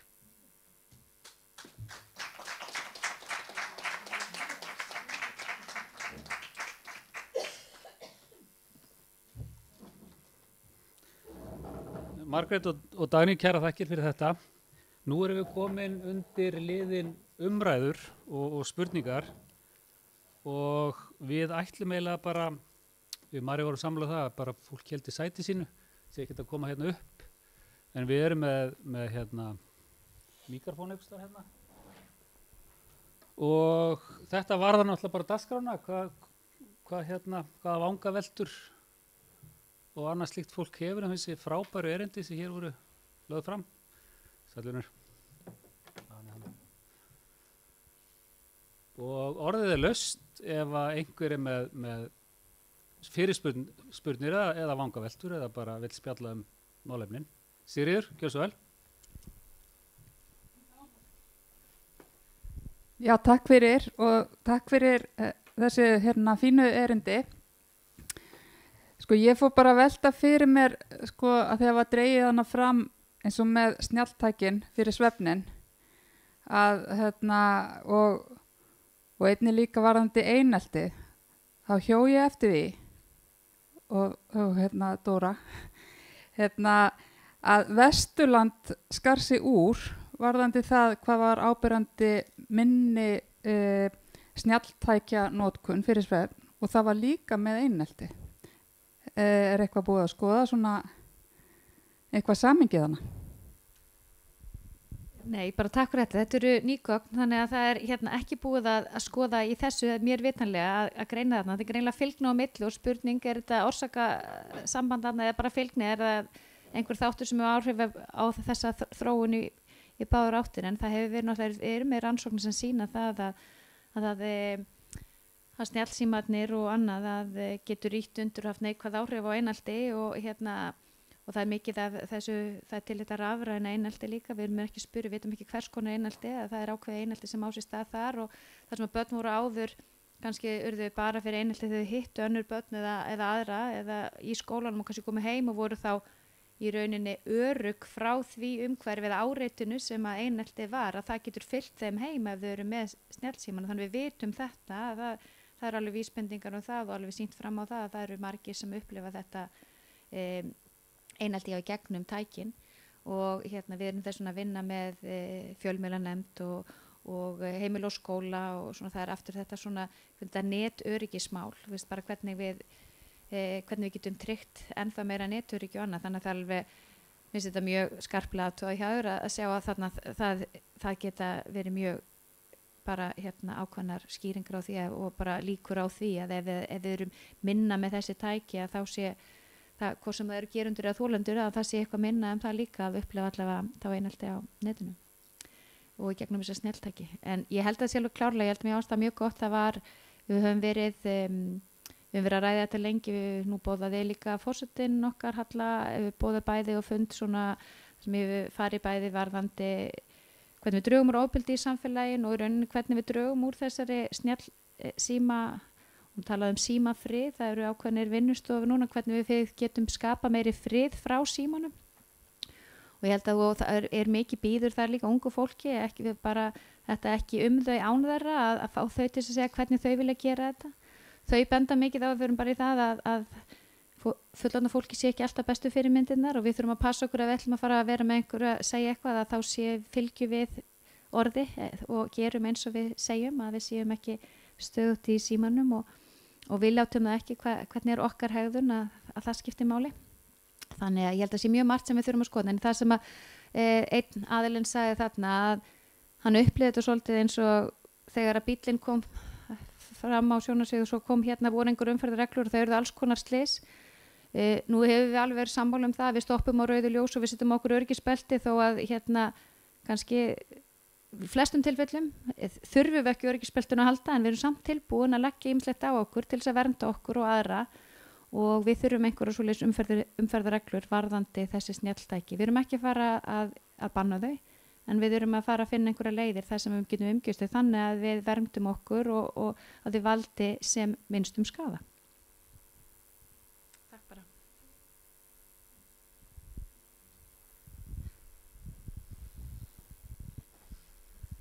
Hæ, ég heiti Erna og verkefnastjóri Farsældarráðs Vestfjarða sem nú í bígerð hjá Vesturstofu og ég svona ásamt sveitarfélögunum og öðrum svæðisbundnum þjónustuveitendum ber ábyrgð á að gera svona aðgerðaáætlun til 4 ára þegar eftir að ráðið stofnað þannig að það útrúlega dýrmætt að fá svona gögn og ég vil kannski þakka embættinu sérstaklega fyrir að hafa sér gögn fyrir Vestfirði og það verður rosalega oft sett í sama hatt og Norrland vestra en við þurfum að fá þessi gögn fyrir Vestfirði og þá kannski smá inngangurinn í spurningunum mína sem sko svo að ég búin að vera alveg að kafa í gögnum frá EI sem einn áreiðanlegustu gögn sem við Íslendingar eigum af börnunum okkar en að sjálfsögðu mjög ómarktækar niðurstöður fyrir Vestfirði þar sem við erum með landshlutann með fæsta hlutfall barna þannig að erfitt að bera það saman marktækt við all landið þannig að mér fannst gott það sem þú komst inn á Dóra með að þetta eru bara góða vísbendingar út af því að þú veist, ég hef verið að hugsa hvernig ég á að nálgast þessi gögn og þessu umræðu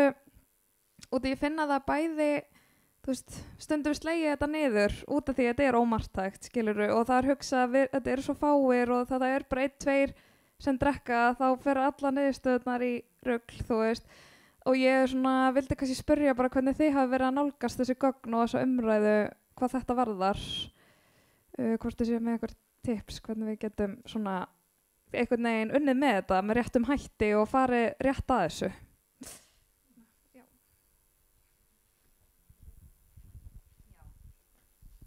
Já, takk kærlega fyrir þetta. Ég held við rættum þetta líka aðeins hérna áðan. Við erum að passa okkur ef við séum ekki að við bara sjáum einhverja slæma tölu, já þetta eru svo fáir og þá bara hættum við að tala um þetta. Mikilvægast við lýðheilsuvísina í rauninni það sem við mælum fær athygli. Við erum að fjalla lýðheilsuvísu, við erum að fjalla þessa þætti og hérna eins og einhver Nóbelsverðlauna hafi sagði, Joseph Stiglitz, if you don't measure it,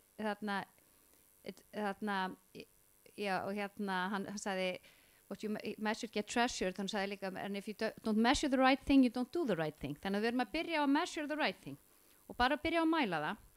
En svo þurfum við alltaf eins og þú segir, bara hvað eru margirinn á bakvið og þetta svona svolítið, við þurfum dýpri upplýsingar, þetta eru vísbendingar og þess vegna myndi ég alltaf, eins og við rættum líka aðeins hérna á fundinum áðan, að hvað er hérna á bakvið þetta, við getum ekki séð allar orsakirnar í svona spurningalistum, við fáum einhverja vísbendingar, en svo ef við erum með gott net, svona heilsueflandi samfélag, þú veist þar sem við erum búin að tengja saman fólki í sveitafélaginu, heilbrigðis starfsfólk, líka sem vinnur á félagsmálum og menntamálum og það á samtalum, það heyrðu hvað er að gerast, hvað gögn eru þið með, hvað gögn eru við með, það er það sem að GÍA er að leiða með heilsueflandi samfélag, hvernig vinnum við að þessu og hvernig getum við nýtt skólasálfræðing eða skólahjúkrunarfræðing, námsráðgjaf til að spyrja hvað er í gangi hérna í alvörunni, hvað er á bakvið þessar tölur og er það bara eitthvað sem að varðar misskilningur, líklega ekki, það er eitthvað sem við þurfum að gera og hvað þurfum við að gera og þið eru náttúrulega sérfræðingarnir hérna, við erum bara sérfræðingar á sunnan, ekki sérfræðingar í málefnum hér og aðstöðunni en viljum koma með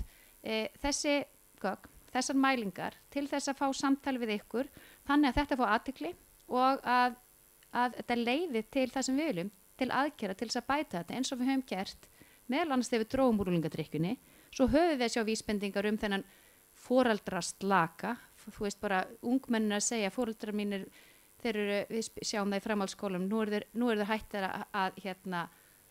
hægt að fylgjast með og svona, þau finna fyrir því og stundum upplifa það eins og meiri senn eitthvað, stundum vilja þau fá stuðning bara til þess að vera lengur ekki undir þessum félagsþrýstingi. Þannig að við þurfum líka bara að tala við unga fólki og spyrja þau hvernig getum við stutt við það og mér varst mjög áhugavert að heyra líka frá okkur hérna því að þið voru svo góðu málamargun ungmennuhús og það þurfti ekki lengur en við þurfum alltaf að hugsa, við tökum eitthvað frá ungmennum, hvað kemur í staðinn? stundum, þú veist bara, og það getur verið stundum svolítið við forvarnir, við tökum bara, nú ætlum við að hætta, bara nú mega þau ekki þetta. Og hvað gera þau þá í staðin? Og það kom aðeins, við vorum með svona málþingi og heilsueflandi framhaldsskólum. Við þurfum að banna, þú veist, það má ekki drekka á böllunum, svo bannum við bjórkvöld, svo bannum við þetta og bannum við þetta, og hvar enda börnin þá? Enda það niður í bæ, þú veist, bara, þú veist, í einhverju óöryggar umhverfi. Við þurfum að búa til þetta örygga eftirsókna umhverfi fyrir unga fólki, þar sem að þau fá útrás. Þau eru ung og þau þurfa að fá að gera eitthvað skemmtilegt. Þau ekki bara sitja heima og gera ekki neitt. Þannig að það er þess vegna sem við líka bara í forvörnunum, við viljum meira en að börnun okkar séu ekki að drekka og dópa. Við viljum að þau eru gott, heilbrigt líf sem að er skemmtilegt. Já, ég ætti kannski aðeins mér langar að bæta við, eða taka undir með Dóru, að þó að þið búið í litlu samfélagi, þó að þessi fáir og bakvið svörin sem þið fáið, þá eru samt sem áður vísbendingar og stundu það einu sem þið hafið og með þekkingu ykkur á samfélaginu, það er kannski bara alveg nóg til þess að vinna með. Og síðan þetta að leyfa sér það og við reynum að gera það, þess vegna viljum við benda á regnbogann, við reynum að hafa þess að breytt í mælingunum. Þess að gríðarlega mikilvægt að draga hlutina fram, láta það sjást. Þess vegna eru til dæmis að taka inn vísa til dæmis afleiðingar áfengis og fíkniefna misnotkunar. Þetta er gríðarlega mikilvægt málefni og gott að taka það fram. Þannig við leyfum okkur átt að koma við ýmsa vísa þó sé ekki alveg fullkomna tölur. Það kannski koma seinna en við verðum að byrja einhvers staðar.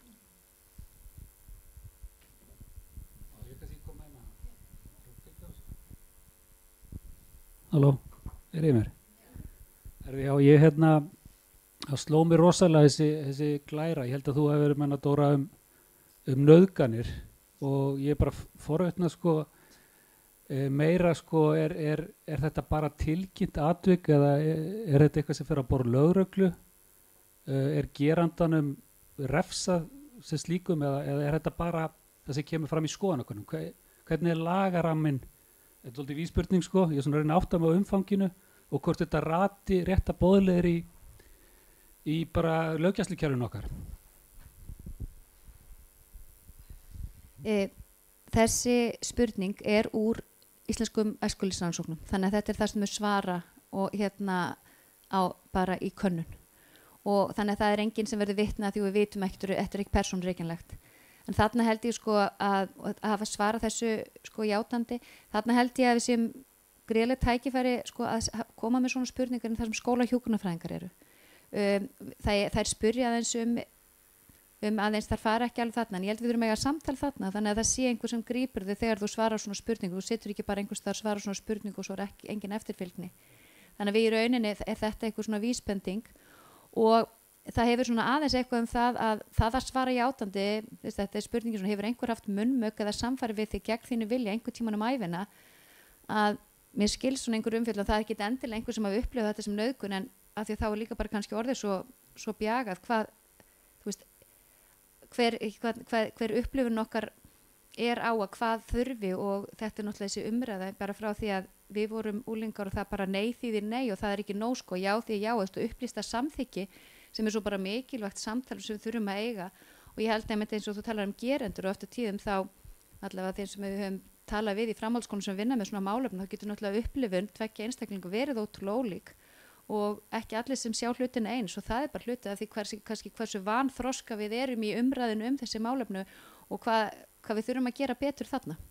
En ég held að þessi gríðarlega tækifæri því að láta skólahjúkrunarfræðinga opna inn á það ekki verðandi en að spyrja þannig að nemendur geti leita til þeirra og hvort það sé eitthvað óþægild sem það komið fyrir og þá er gríðarlega mikil. Það er náttúrulega að koma núna með þessari ofbeldisforvarnar áætlun að skima fyrir ofbeldi í skólunum og þá er náttúrulega alveg nauðsynlegt og kannski hefur ekki farið á stað fyrir að það verður verið til eitthvað úrræði. Af því það er bara siðlaust að skima fyrir einhver vegum ekki úrræði.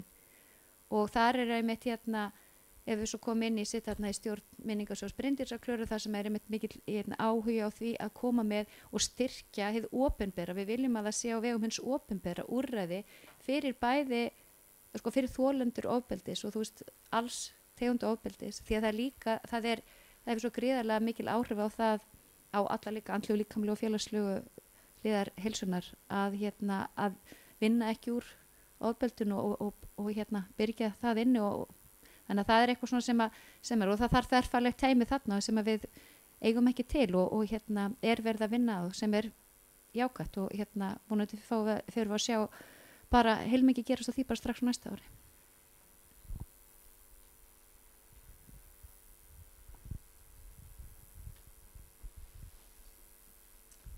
Já, takk, ég tek undir með ykkur varðandi þessar tölur þetta ofbeldi sem að þau segjast sem að mælast þarna. Ég ætla samt að segja að það getur vel verið að sé búið að vinna með það. Þú veist, það ekki þar með sagt að þetta sé staðan og þessi börn sé ykkur staðar inn í myrkum helli. Það getur ýmislegt hafa átt sér stað. Máli getur verið hafa farið áfram, það getur verið hafa farið til lögreglu, það getur hafa farið í barnahús, það getur verið að börnin sé að þolendur sé búin að fá meðferð, það getur vel verið að gerendur sé búin að fá meðferð. Þannig að það allt inn í þessi tala, þetta bara tala, en þarna fólk sem við vitum ekki nákvæmlega hvort það hefur verið meðferðað eða ekki. Takk.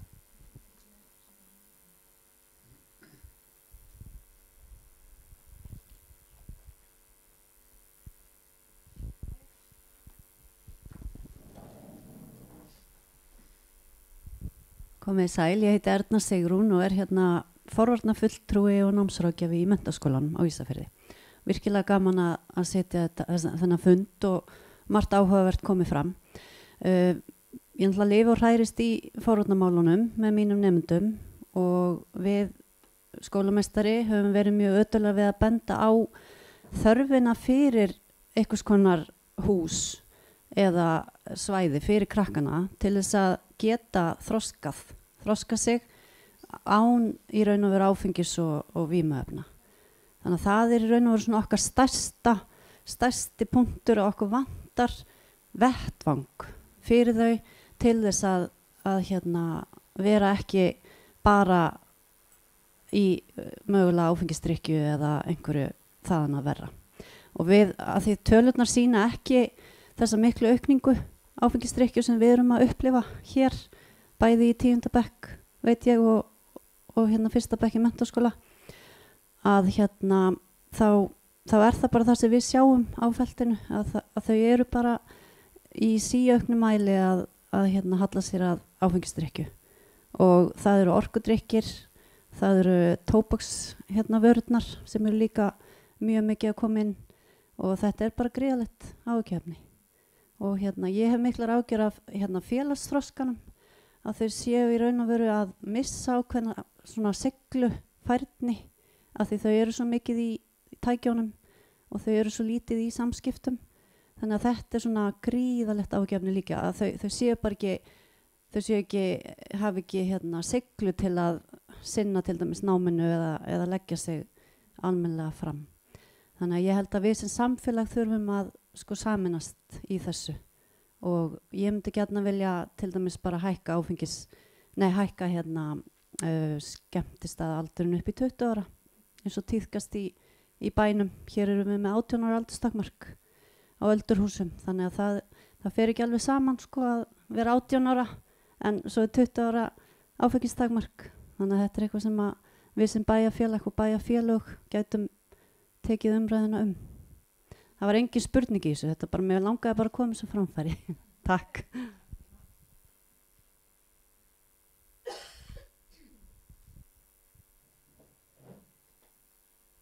Það kannski gaman að segja frá því og við fengum styrk fyrir auka opnunum fyrir menntaskólanema. Það unnu öll sveitarfélögin saman með MÍ og lögreglunni. Já, sorry. Bara, já, gaman að segja þetta ofta, þetta hugsað sem pínu svona tilraunaverkefni út af ég bjóst ekki við að segja svaka umræðum ungmennahúsveit sem bara frábært að geta deilt þessu að þá, já, þetta hugsað sem 10 viðburðir þannig að maður hugsað þetta svona yfir önnina, þessi báðar annir og síðan sumarfrí þannig að það svona allt að gerast og ég held einmitt út af því að við saminuðumst öll svolítið í því og þetta verður þá yfir alla Vestfirði, ekki bara á Ísafirði að prófa líka og sjá hvort að við náum einhverju flugi og þá kannski auðveldar að stofna eitthvað svona forever ef að maður er búinn að taka pröfuna sko. Þannig að, en líka út á nefndir áfengis tölunar finnst alveg pínu áhugavert í hjói út að ég er með gögn frá EI sko sjálf að þá fæ ég sko 15,7% nemenda í 10. bekk á Vestfjörðum sem hafa orðið ölvuð heldur síðastleina 30 daga eða eitthvað. Er ég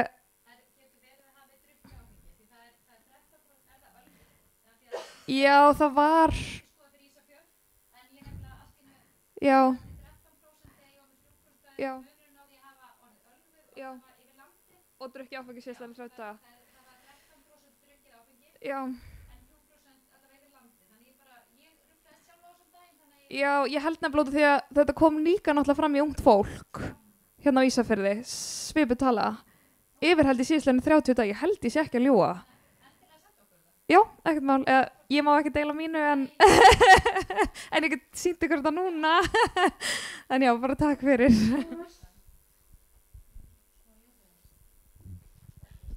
Já, ég hjó eftir í ég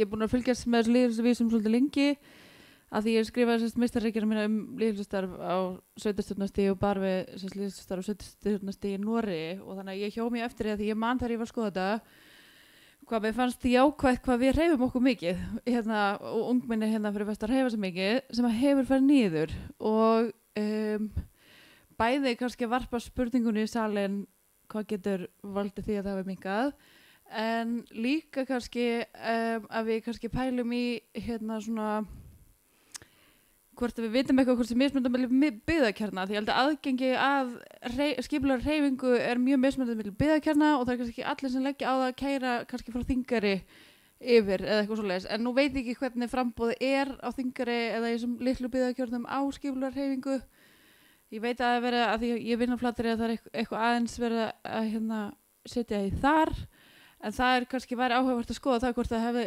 orðið eitthvað breytinga á því síðustu 2 ár og svo langar mér líka að segja eitt að ég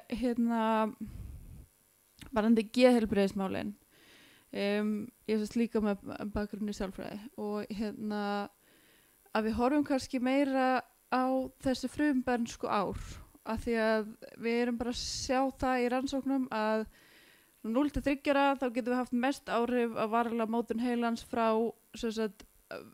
umhverfi getur haft mest áhrif á varanlega mótun heilans frá getnaði til 3 ára og að við kannski í þessu sveitarfélagi fyrir að hugsa eins hvað við getum gert af því að sveitarfélagi rekur náttúrulega leikskóla þar sem að eiginlega öll börn frá 1 árs aldri mjög stóran hluti af sínum vökutíma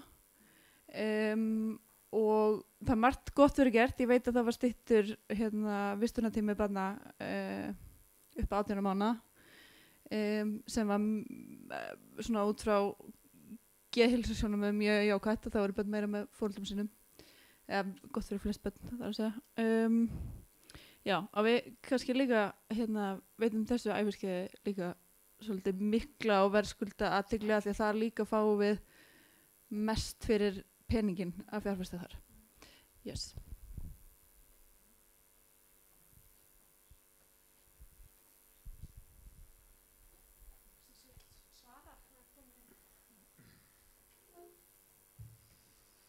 Frekar ef angaveltur þetta?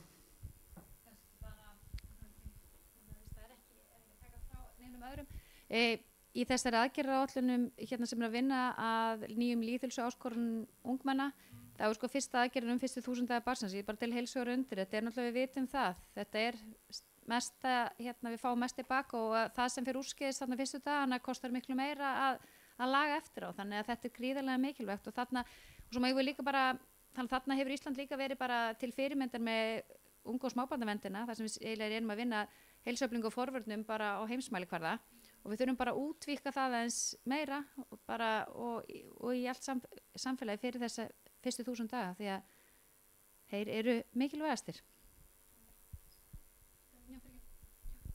Já, að þú varst að tala um þessi íþróttirnar í byggðakjörnunum. Það er, þetta er mjög góða punktur og er bara áskorun hjá okkur. Það eru náttúrulega fáir krakkar en við erum með flott íþróttahús. Það íþróttaskóli hjá okkur og við erum með íþróttaskóla fyrir 1. til 4. bekk hér á Ísafirði en þau eru lengur á Flateyri, Suður og Þingari. Já, það íþróttaskóli á þeim stöðum og en það hefur áskorun okkur í einasta hausti að finna þjálfara. Þetta og samtvinna við skólan og svo má þetta heldur ekki vera í árekstri við að við þurfum að komast hingað yfir í annað skipulagt starf og svo eru bara samgöngur á milli, áskorun.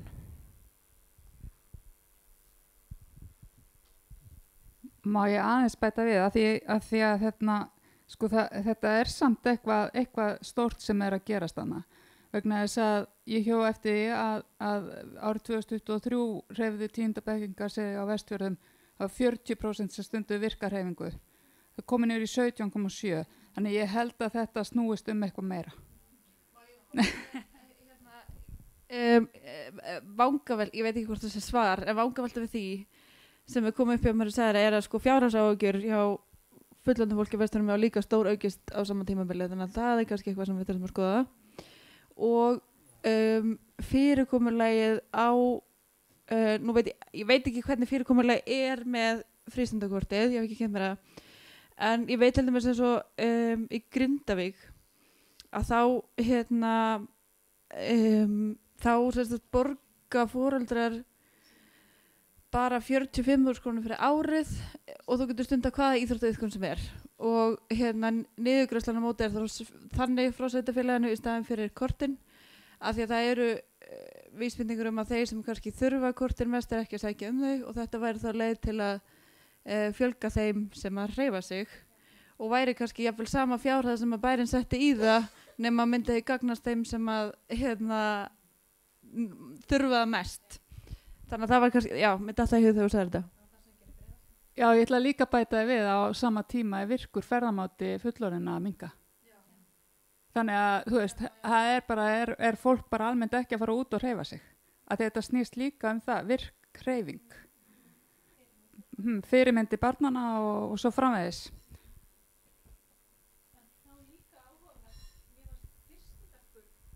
Hildur heiti ég, Pétursdóttir og framkvæmdastjóri hjúkrunar. Það sem sló mig líka, það var þessi fækkun þeirra sem að hreyfa sig í 1. bekk. Út af því að nú erum við með íþróttaskóla og hann á að vera aktífur á öllum litlu stöðunum. Þannig ég er að þú veist, þetta skráningin eða þetta virkilega gerast? Út af ég var þarna í HSVF til margra ára og þá vorum við með 90% af 1. bekkingum. Já, en á hverju þá ekki nema 60 þarna?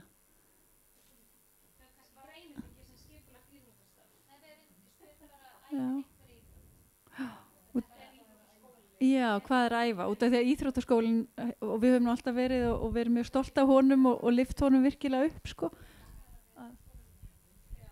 Ég ætla alltaf bara rétt með ég ber hljóðnum en ég veit að þetta úr viðtölum skólahjúkrunarfræðinga, þetta úr ískráni þannig að þeir ættu nú að hjálpa börnunum alltaf með þetta. Já, ég ætla bara að taka undir þessar áhyggjur að börnin ekki að skila sér í íþróttastarf og ég búin að horfa, nú á ég sjálf börn á ýmsum aldri og ég held að þetta sé í alvöru bara staðan að það eru færri börn sem stunda íþróttur og tómstundir heldur en þau sem gera ekki neitt utan skóla og ég held að þetta sé bæði alls konar sem þeir eru búin að ræða varðandi fjárhag og fleira en ég held að þetta sé líka bara stórt foreldravandamál vegna þess að það okkar foreldra ábyrgð að skrá börnin okkur íþróttir passaðu mæti veist, og það kom alveg tímabil held ég á öllum börnum sem að kemur eitthvað svona æningi æfingu og þá er það náttúrulega bara okkar að hvetja börnin til að halda áfram veist, það eitthvað gulrót, það mót og það alls konar eitthvað að gerast en mér finnst þetta ótrúlega sorglegst að enda hvort sem það íþróttir eða tónlistaskóla eða annað skipulagt tónlistastarf að þáttaka barna að minnka. Já.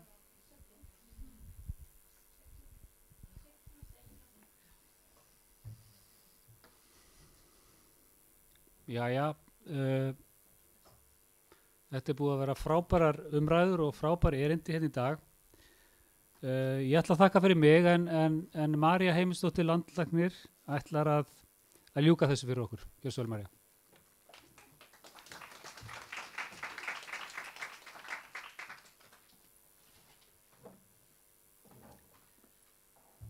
Já, Mér hefur fundist þetta algjörlega frábær fundur og þessar líflegu umræður að það bæði sína áhugan og það sína tækifærin og ég segi fyrir mig að við sasararnir höfum lært mikið og veitti nú ekki af, myndi einhver segja. Mér langar að segja tvennt hérna í lokin. Í fyrsta lagi að bara ítreka það sem að hefur komið hérna fram áður, að við köllum þetta lýðheilsu vísa, þetta kallað indicators á ensku, af því að þetta ekki sönnun fyrir því að hluturinn sé svona eða hinsegin, þetta vísbending það. Og það best að þeir sem að eru næst hlutunum og gerst þekkja til, fari í frekari rannsóknir, þetta virkilega svona að það sé minkandi íþrótt og þáttaka í fyrsta bekk þrátt fyrir alla íþróttaskólana sem að, og þið upplifið að það sé góð þáttaka þar, samt þetta bara 60% minni mig, það engin betri heldur en heimamenn til þess að gegnulýsa þetta, þetta í alvörunni svona og ákveða þá hvað á að gera. Hitt sem ég langa að segja sem að ég tek með mér af þessum fundi, það hvað það frábært þegar að allir sem koma að lýðheilsu og heilbrigðisþjónustu koma saman í einu herbergi og tala hlutina út frá sameiginlegum gögnum. Af því að við getum ekki leyst þessi mál nema saman. Við verðum að haldast í hendur í gegnum þetta fyrir fólkið sem við þjónum og höfum valið að vinna fyrir. Maður horfir á lýðheilsuvísi eins og til dæmis þáttöku í skimun. Skimun fer fram innan heilbrigðisþjónustunnar. Það heilbrigðisstofnunni hérna sem að annast skimunina í samvinnu við aðra. En við sjáum að efnahagslegar aðstæður og upprunniðinn eru mjög sterkar vísbendingar það hvort að þú getur sinnt því að fara í skimun. Og mér finnst það svo skýrt út frá bara þessum lýðheilsuvísi hvað þetta samstarf mikilvægt að bæjar yfirvöld, skólar, vinnuveitendur og svo framvegis séu í samstarfi við heilbrigðisþjónustuna hvað við getum gert. Eitt af því sem var gert veit ég í Reykjavík til þess að auka möguleika kvenna sem voru af erlendu bergi brotnar til þess að mæta í skimun, það var að opna sérstaka tíma utan almenns vinnutíma. Að hafa opið stundum lengur fram á kvöld, hafa opið stundum á laugadögum, það sama gildur mætingar í bólusetningu. Hvað gulrót getum við boðið fólki sem að gerir það auðveldara, því það enginn þarna úti sem að ætlar sko ekki að vernda heilsuna. Og það hlutverk okkar að pakka okkar úrræðum inn á þann hátt að fólk geti nýtt sér úrræðin. Og það gerum við best með því að vinna saman. Og þess vegna langaði mig að þakka alveg sérstaklega fyrir þennan fund, þar sem saman koma forystumenn heilbrigðisþjónustu á staðnum og forystumenn bæjarfélagsins, skólana, félagsþjónustunnar og svo framvegis, að því að þetta gefur okkur bjartsýni að við getum gert ennþá betur. Þakka okkur kærlega fyrir.